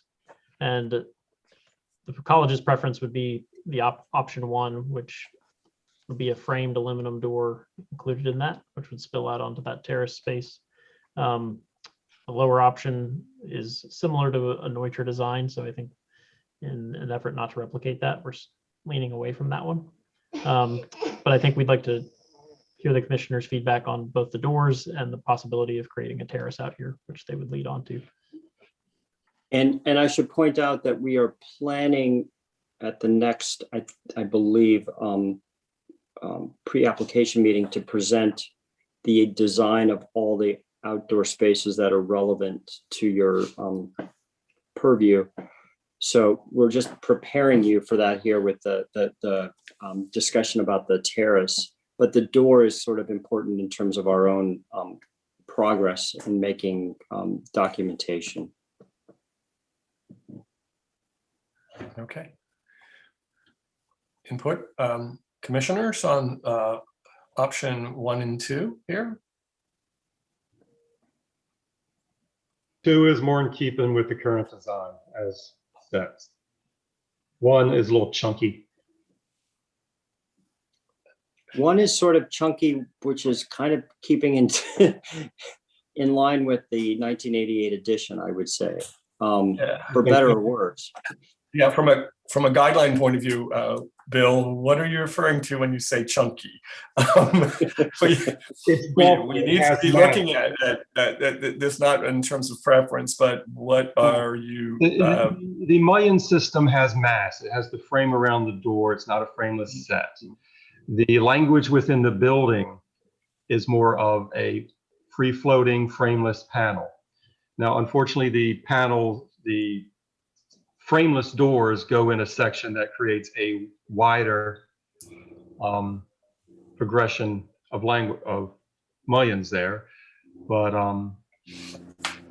Well, I guess my point is, this is an addition to the building, and our guidelines say additions should be differentiated. I think when Dean comes back, he can show you Will has the other doors that are on the other side of this addition, which are aluminum, and they're not butt glazed.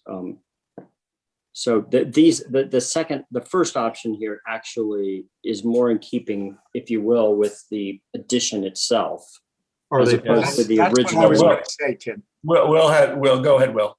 That's what I was going to say, that if you're talking about creating a false sense of history, option 2 seems to me to be false.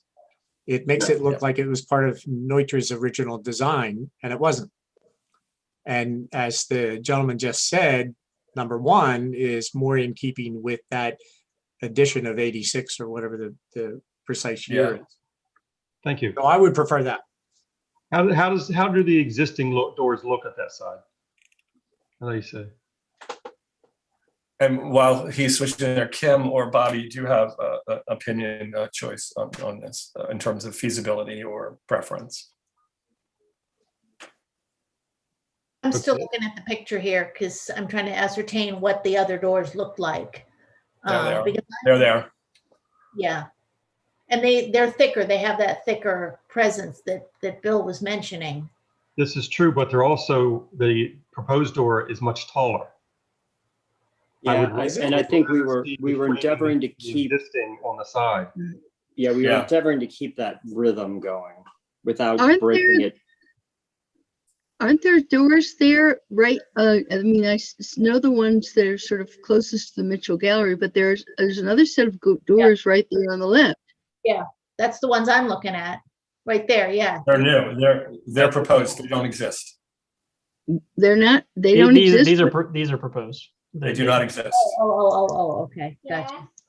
Oh, I meant they're existing. Yeah, we're just keeping them. Nice try. Are you confusing us? Yes, now I'm really. No, I apologize. Can you show them, Dean? Show them the existing. Sure. Sorry. The top condition. This is just a mullion wall. There's no access in this wall currently. In the proposed, we have 2 proposed door options. One would be this thicker framed system. The other would be like a seamless. And in this image, we're showing, this is the existing condition again on the top.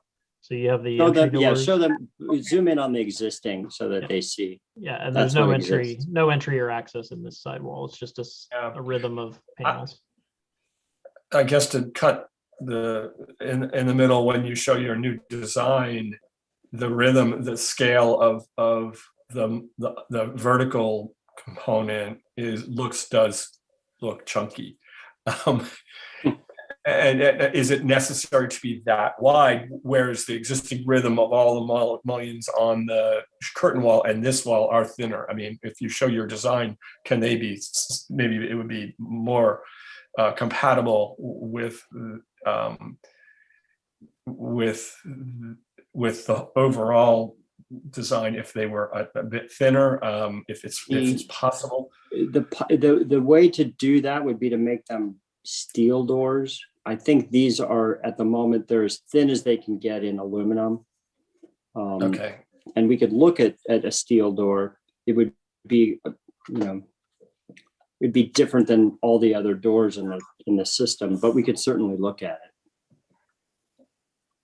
Well, if you look at that probably drawing, go from 3 or 4 inches wide to maybe 2 inches. How tall would these doors be? They look like they're about 10 feet. That's probably about right. Yeah.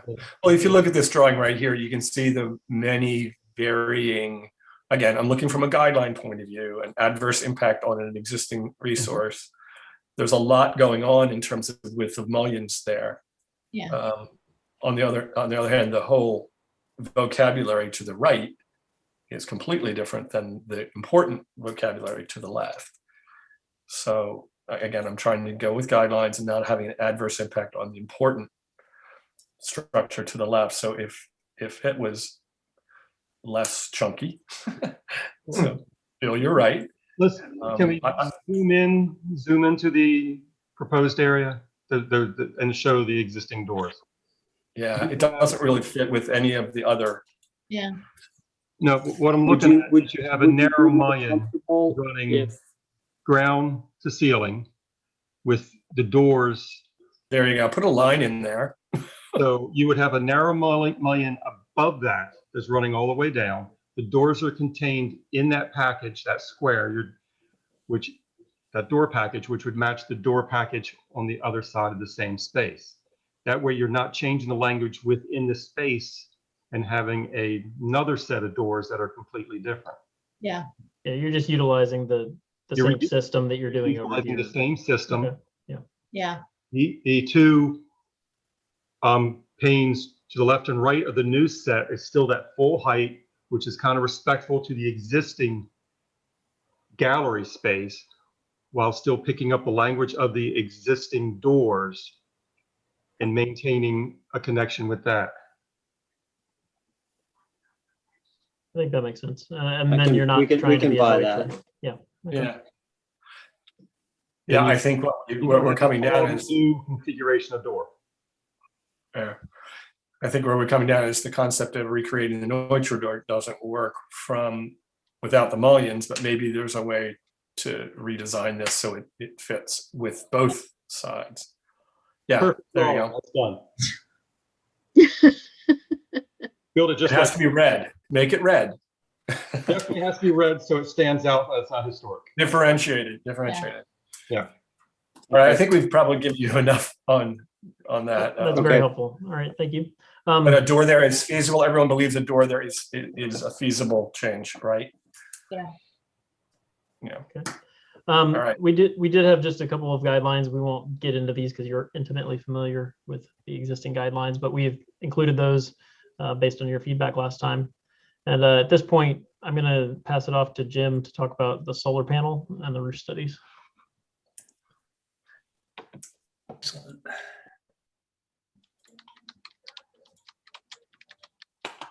Excellent. Can everyone see my screen? Yes, Jim, thank you. Thank you. And good evening, everyone. I'm Jim Hall with Keslow Group. Thank you, Dean, for passing it along here. And thank you for everyone for being here and giving us your time to review this project again and our work to progress the design forward. As Dean indicated, I'm going to be covering the solar panel aspect of the project. As we presented before, Mellon Hall being one of the best opportunities to install a solar array on a flat roof, the campus being the only real area of flat roof.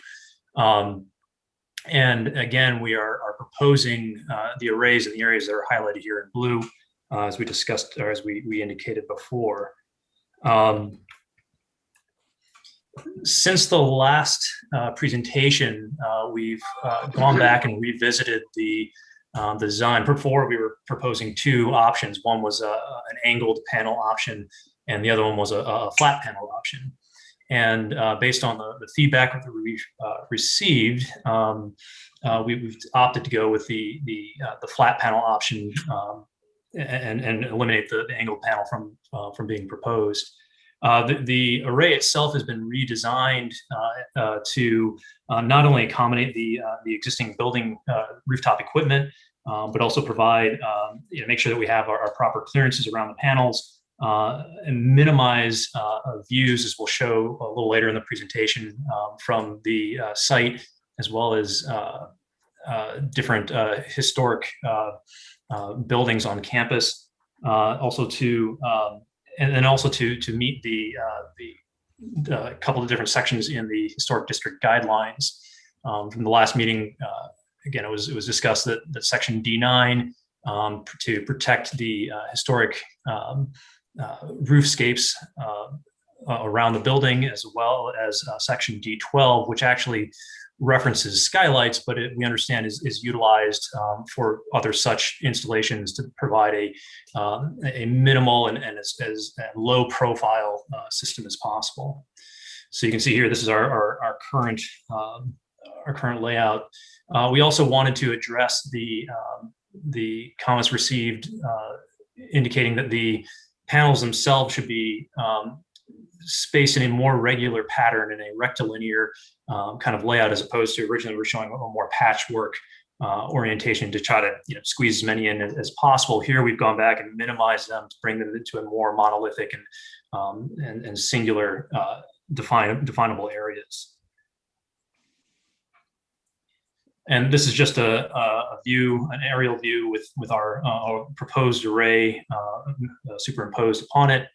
And as I was saying, we're in order to provide more of a monolithic and homogeneous look, we're providing to an example array has been proposed on the right, as you can see there.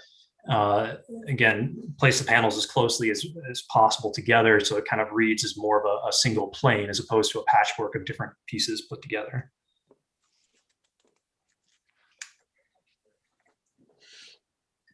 We also spent some time going back and updating our review and study of the profiles of the existing parapet walls around the building as compared to the proposed array.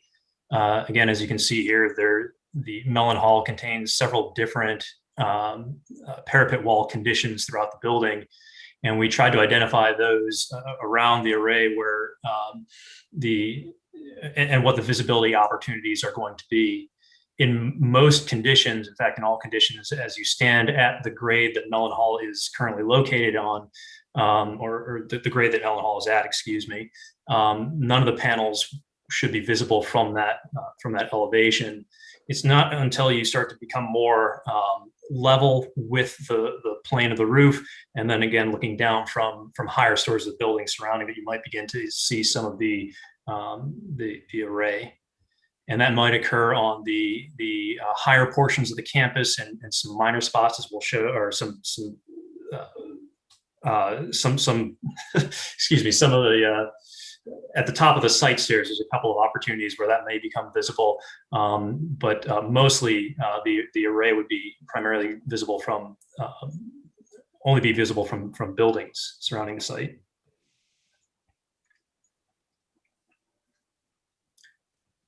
We also wanted to address some comments that we received in having conversations with Roberta and Jacqueline regarding trying to understand what kinds of other equipment may be involved with such an array.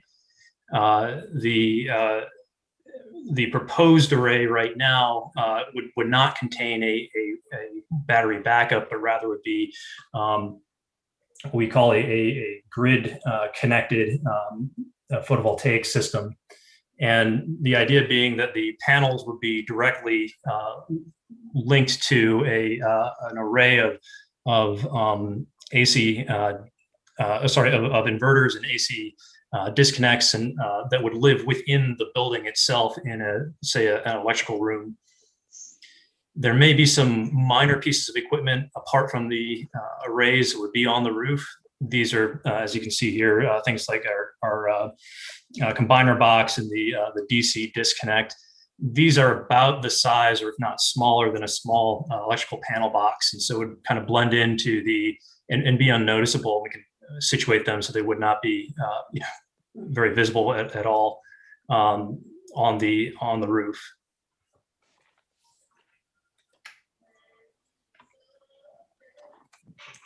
So what's the height of those for various little boxes? Absolutely. You're not talking anything more than, there may be a couple of inches wide by no more than, say, 1.5 feet tall, and a couple inches deep. They're not very big items at all. So again, the size of, say, an electrical box, or panel box you would see. And they're all behind the parapets? Yes, we could easily hide those in locations that would not be visible, behind parapets or. But you would be able to. So when you finally put together a roof plan for all of this, you're going to show all of this stuff. Absolutely. And wherever these go, like when you do these shots of being able to see them from other buildings, it's not just going to be you will also identify the other stuff in that, where you have all those little blue rectangles I think from a site design point of view, this is an area of concern that which has nothing to do with, well, it has a little bit to do with the HPC, but from a site design point of view, this is something that we would be concerned about in terms of rooftop equipment. Absolutely, Jacqueline. When we go to submit for a final plan, a lot of this would be detailed, or all this would be detailed in location. Well, we're going to need to see that all as part of the site design application, which you have to have approved prior to going to HPC. And so we're going to need to see that as part of the site design application. Absolutely. And as I indicated, the majority of the larger pieces of equipment would actually live within the building itself. You're not going to see. No, I understand that. There just seem to be a lot of little boxes in this diagram here. Absolutely. And the boxes that we're showing here, again, these are the pieces of equipment that would live inside the building. You have just a couple of devices on the roof. Okay. And as you can see, the nature of a flat roof is that there is equipment up there. So this is some of our some existing shots throughout the roof. Sorry. We all understand that, but every time a building is renovated and equipment is replaced, it seems to get bigger, and there seems to be more of it, and it's bigger and it's more intrusive. And I think we've discussed this before. Our issues with the Severn Bank building and not knowing that there was going to be this humongous piece of equipment on it because it was never shown until in any of the plans. So we're much more cautious about through the site design review process and wanting to see this and what it looks like and how big it is, et cetera, et cetera, et cetera. Absolutely. We'll be sure to provide full documentation at that time. Okay. A comment was received during the last conversation, pre-application conference, that if we had to replace or if we were placing new photovoltaic panels on the roof, would we need to replace the existing roofing? And if that would then trigger the need to increase the insulated value of the roof to meet current energy codes.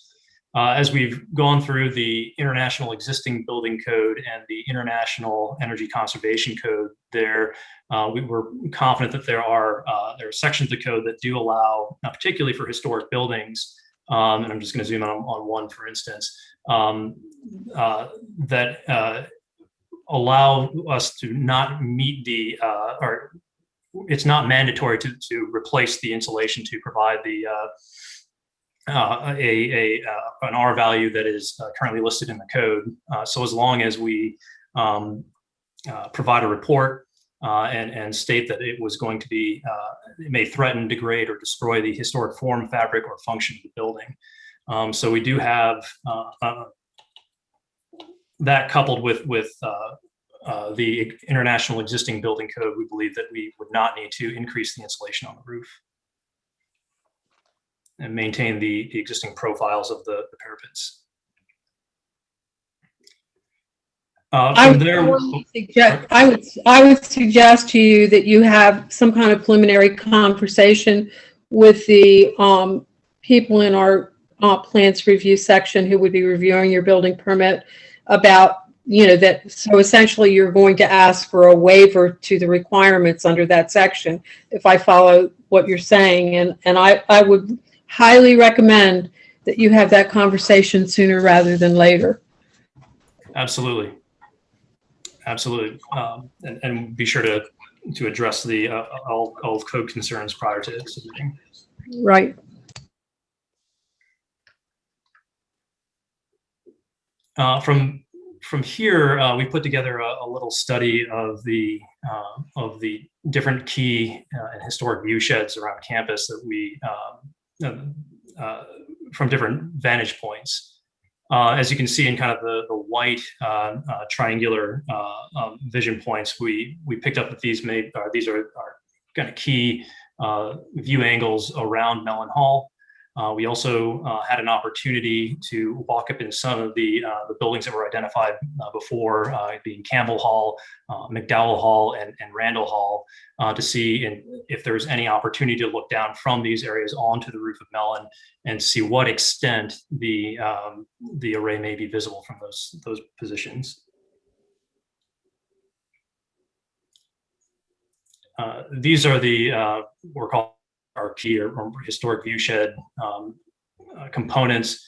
At the top, you're standing at McDowell Hall. On your left, you have Campbell Hall. On the right is Randall, and you're looking out towards College Creek with Mellon Hall located here on the left. As you can see in this, and I'm going to zoom in on Mellon Hall.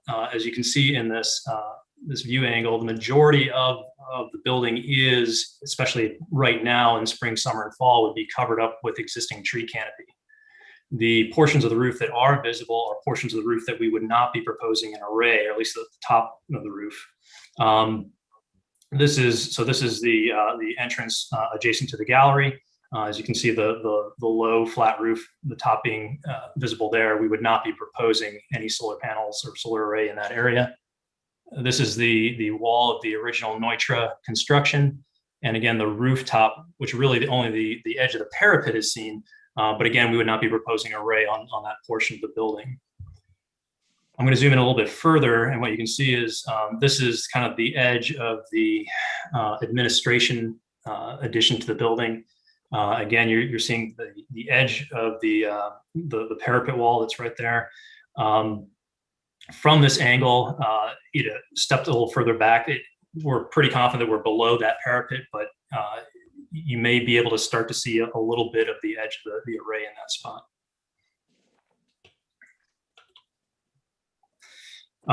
From the ground, so this is standing, you can see the stairs coming down. This is Campbell Hall and then Mellon Hall on the right.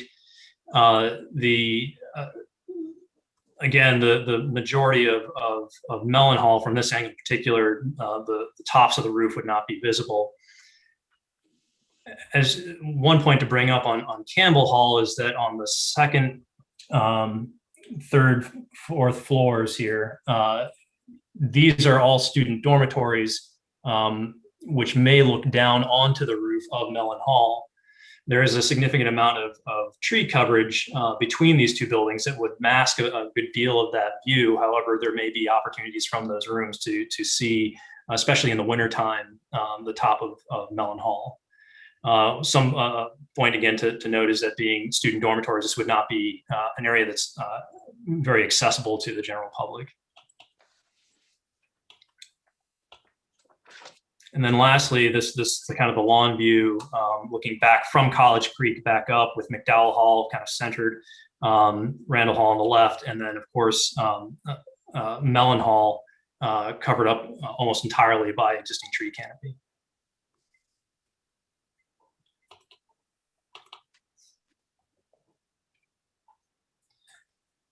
From there, we started to walk around the building. So these are, oh, sorry.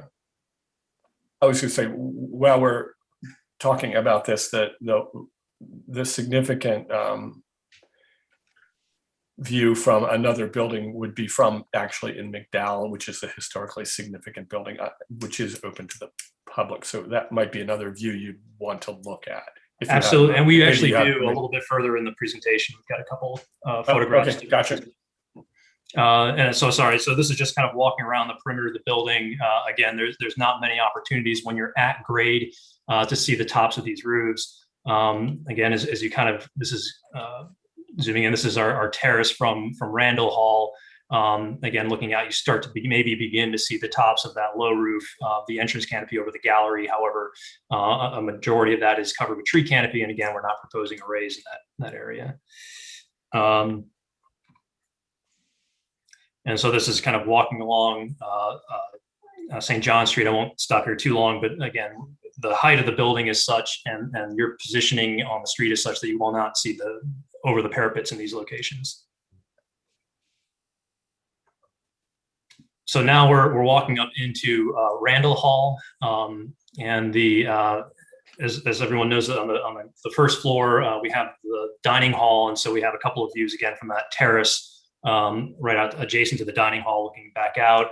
And again, it's just very difficult to see through the tree canopy. Where the roof actually becomes more visible is if you get up into the upper 2 floors, which again are student dormitories. There are at the ends of the corridors a couple of common rooms, which arguably, may have the best views in the building to look out onto Randall. At the top, this is what you're seeing from the top common room. And again, what struck us was, again, the tree canopy, especially this being the spring when these photos are taken in the summer. In the fall, would be the majority of the roof would be masked through the tree canopies. However, in the wintertime, it may be possible to look down from this point and identify or begin to see some of the edges of the panels. And this was a great diagram to clarify, and I would just fill in the sections in this drawing where you would see the panels. Okay. It'll be over to the right of this drawing, I believe. You're going to start seeing panels. To the left, there won't be so many panels, but yeah, just right. And again, we're not proposing any panels on this particular roof. Exactly. Just show us where the panels are on this drawing. It would really be helpful. Absolutely. I think. Okay. And moving forward, these are so this would be our study of the views from McDowell. As you all know, McDowell has the spire in the middle, and at the top, there's actually some classroom space, and we were able to get into that classroom space just below the very peak. So these are this view in particular is looking out from that space down onto the building.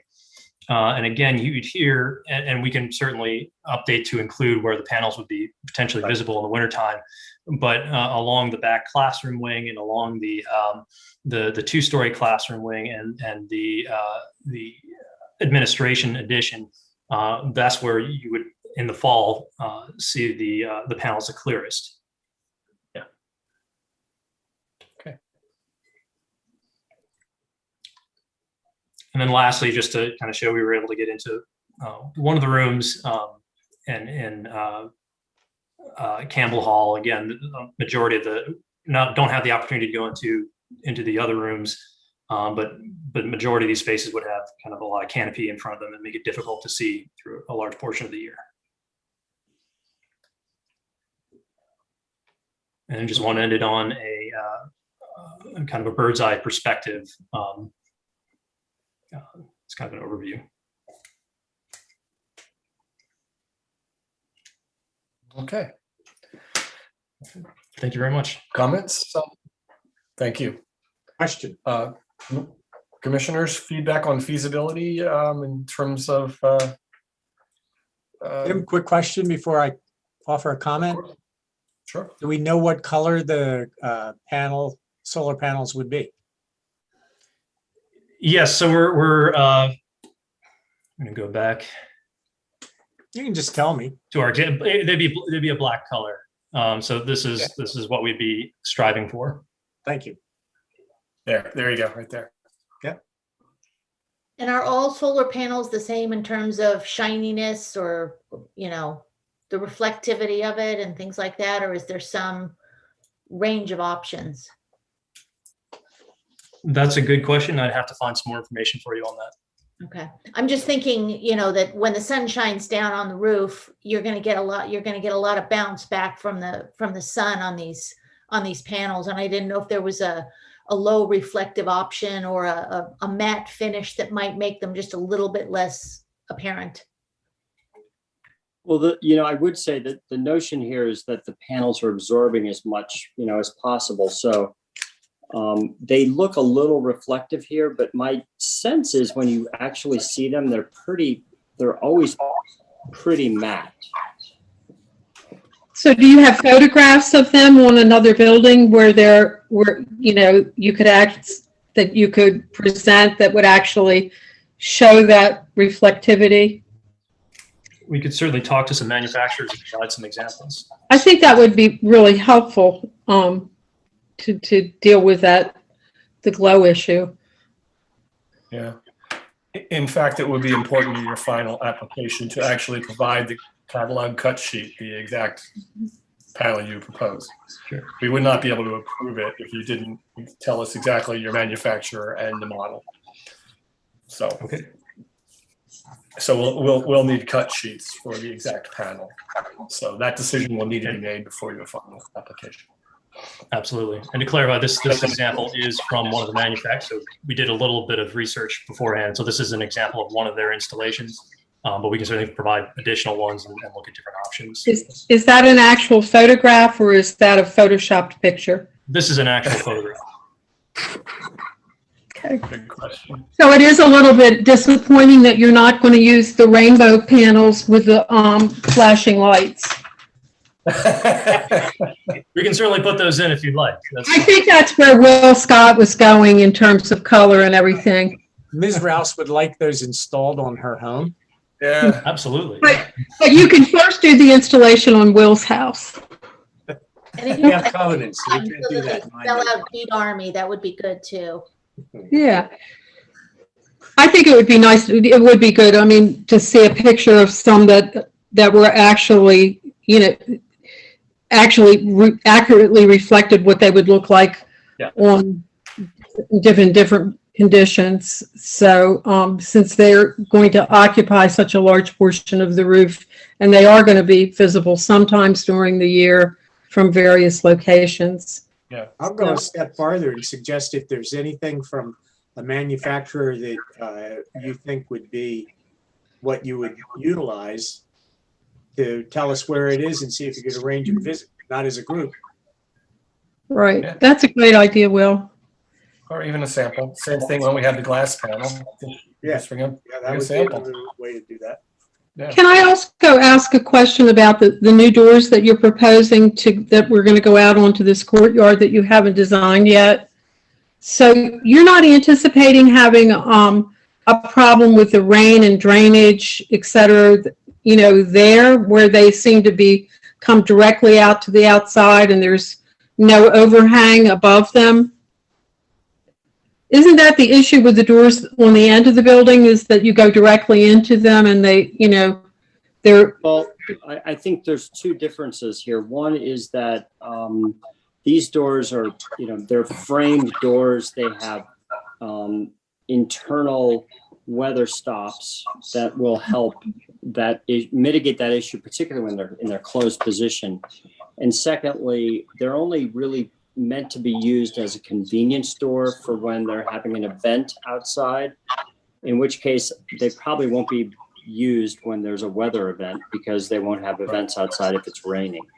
So they're going to be kept locked when they're at other times? Is that the plan? That's correct. They're never meant to be sort of entrance doors to the building. They're meant to be used for events only. Okay. Just curious because, but you are going to be coming back with this courtyard design at some point, so that, because we would need to see that for site design also. Yes, exactly. Okay. So cycling back, any more comments? I think we've given you feedback on the solar panels and a request that they be a sample be provided in advance, and also the exact design cut sheet when you do your final proposal. So, absolutely, right? That was clear. Correct. And then Jackie just clarified a little more detail on the door. And another qualification we have here: there's more site design to be done on the exterior courtyard, and you'll either do that if you have another pre-app, you can bring that, or you can bring that to the final application as well. Or the third option is that could be a revision after this certificate is approved. But that would mean that you would have to have two separate site design applications. We wouldn't look at that as a revision to the site design. It would have to be a totally separate application. Jim, what is our schedule right now? I think we have enough time to do all of this in one more pre-application and then a final. Is that right? I believe so. So that's our current target, is to follow up with another pre-application, and then we would be submitting a final application. including the exterior landscaping? So that's a question right now as to whether that would be then, or if that could be provided at either as a revision or a separate submission. So let me We just certainly, say, what we would certainly do is provide enough information. We would show as much information as we could at the next pre-application, so that you would see where we're headed, where the design is going to be. you need to build into your schedule some time for the site design review. The process Absolutely. is that you submit your site design application. And it can be the same application you're submitting to HPC, but we would be separately posting the property for 15 days for minor site design and sending it out and reviewing it. And so, the least amount of time that you're probably going to get a site design approval is probably 4 weeks, because we need to do it and post and including the posting. So you need to build that into your schedule. Okay. Absolutely. That's something that we're looking at. Thank you very much for the clarification on the timeline. Right. I Very just much. want to clarify that.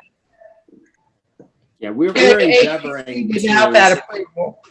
Yeah, we're endeavoring to present the plaza or terrace and all the rest of the sidewalks and any other changes to the exterior at the next pre-application meeting, so that we can get your feedback on that. Okay. And have we talked about how big an area that is? Is that whole area is currently in grass? Most of that area is in grass, yes. And you're looking at maybe replacing that with a terrace with planters? A terrace of pavers and some planters and a couple stairs, yes. Okay. Okay. Okay. All right. I think we've gone around the building every direction. Any? We're I going to think we're become ready good for friends by the time this is done. I can tell. That's our goal. That's our goal, is to be good friends with our applicants. Tim, this is Roberta. I have some comments. Okay, go for it. And if anyone who doesn't need to speak could mute, because we're getting a lot of background. Thank you. John and I didn't get to comment on the new door, and I just wanted to mention that it evolved to the point of where I would agree that the design of the new door should match the 1988 edition and keep the language of that edition, and that's a non-contributing portion of the building, as opposed to trying to pick up the language of the rest of it. And the new doors, as Bill had pointed out, that looked like they were about 10 feet tall, were giving too much weight to that side of the building when you compare it to the other entrance doors. So the way you sketched it out in red seems to be working in the right direction as far as staff is concerned. I want to mention again, I didn't really get to finish that I would ask the commissioners and the staff and the architects to look at the whole of the lobby parts. And I'm going to read to you the Secretary of the Interior Standard 6, where the severity of deterioration requires replacement of a distinctive feature. The new feature shall match the old in design, color, texture, and other visual qualities, and where possible, materials. So just be careful of, you've got 4 parts, A, B, C, and D. If you say, well, we're going to change a little bit of A, and we're going to change a little bit of B, and we're going to change this on C, and we might have to improve that on D, then suddenly you are violating Standard 6. So just, I realize that we're talking about individual parts here, but overall, we still need to look at the whole, and in particular related to the Secretary of the Interior Standards, Standard 6. Does that make sense? Thank you. Yes, thank you. Yeah, that's helpful. Yeah, I have it. We all have a tendency to want to break a large project into tiny bite-sized pieces, and sometimes we lose the forest for the trees. So, okay. I'll summarize now then for our minutes and for Tammy regarding 60 College Avenue, Mellon Hall. This is a pre-application which includes several components. The relatively minor component of the loading dock, the proposal is feasible as presented. It picks up some of the vocabulary of the existing newer additions and does not have an adverse impact on the historic structure. As far as the solar panels, I'll jump ahead. The solar panel discussion on the roof, the revised proposal with flat panels is moved back from the view shed and is rectangular in nature and regular, and it appears to fit in with the existing roof. The request was made that samples be provided that show the exact color and reflectivity of these panels to make sure it is the least obtrusive as feasible. So that component is feasible. Regarding the lobby, there are multiple, the whole of the lobby, there are multiple components, including the east doors, the north entry doors, the curtain wall itself, and a new door which would be accessing the exterior plaza or landscape feature. There were multiple options discussed regarding the east doors, including their recreation of the existing doors, a flat glass panel, or a flat glass panel with etched indication of where the existing doors were. The commissioners were not in agreement as to which was the most feasible, although the indication that the etched panels may provide a safety issue in terms of visual confusion on the part of potential, in terms of safety, was an issue. In terms of the curtain wall, there was considerable discussion regarding whether it should be a restoration of a single panel versus a double paned glass for insulation. And the direction we are looking to go is that samples will be created for both, including the mullions, and that commissioners can visit the site before the next pre-application to see which would be most feasible. And finally, the door, the brand new door from the lobby out to the new landscape feature. Considerable discussion regarding the presentation of the two options that were presented. Neither really seemed feasible. A new design was going to be created that probably reflects that references the vocabulary of the newer building, which would be more appropriate than trying to reflect the significant older Neutra features.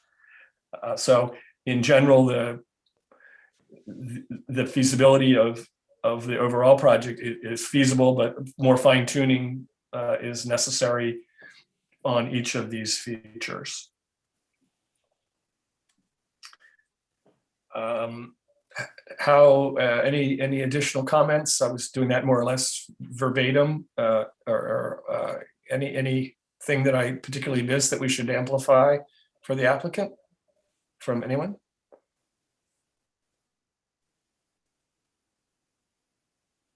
Okay.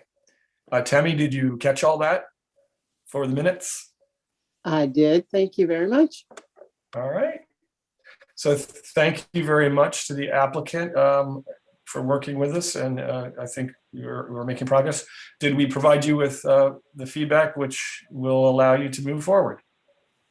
From my standpoint, yes. Ally, All right. are you good?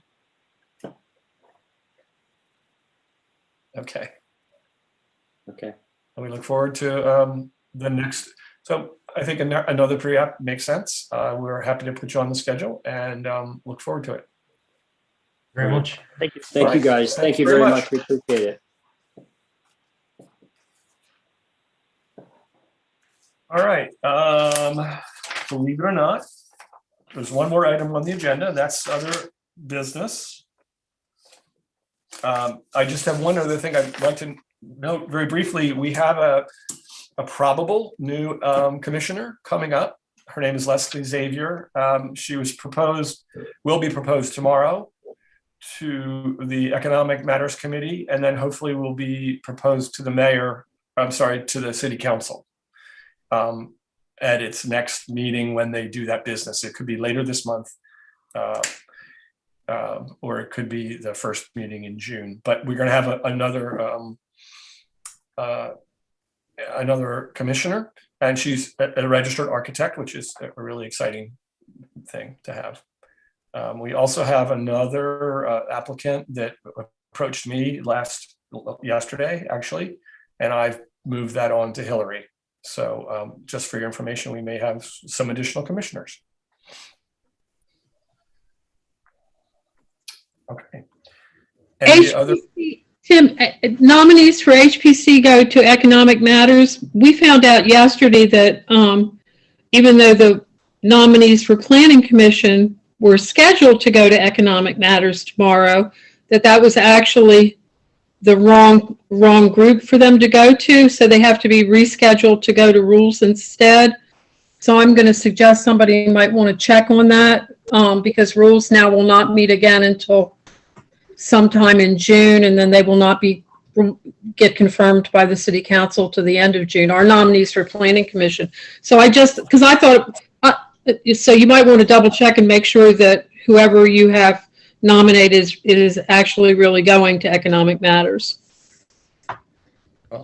Yeah, unless they changed the rules in the last 2 or 3 or 4. Have they always gone to Economic Matters? Yes. Oh, okay. I guess the ones for Planning Commission just somebody made a mistake and scheduled those also for Economic Matters, which is not where they go. Yes, for at least Much to yeah. For 12 years, at least for 12 years, it's been Economic Matters. So seems like an odd choice, you know. Well, yeah, it's a little different, yeah. You know, okay, that's good to know. Yeah. Okay. Yeah. So, any other business for the good of the order? All right. Well, I'll take a motion to adjourn. I move we adjourn. Second. All in favor? Aye. And we will see Roberta for many more meetings. Any? At least a few. At least All right. until Thanks, everybody. the end of the year.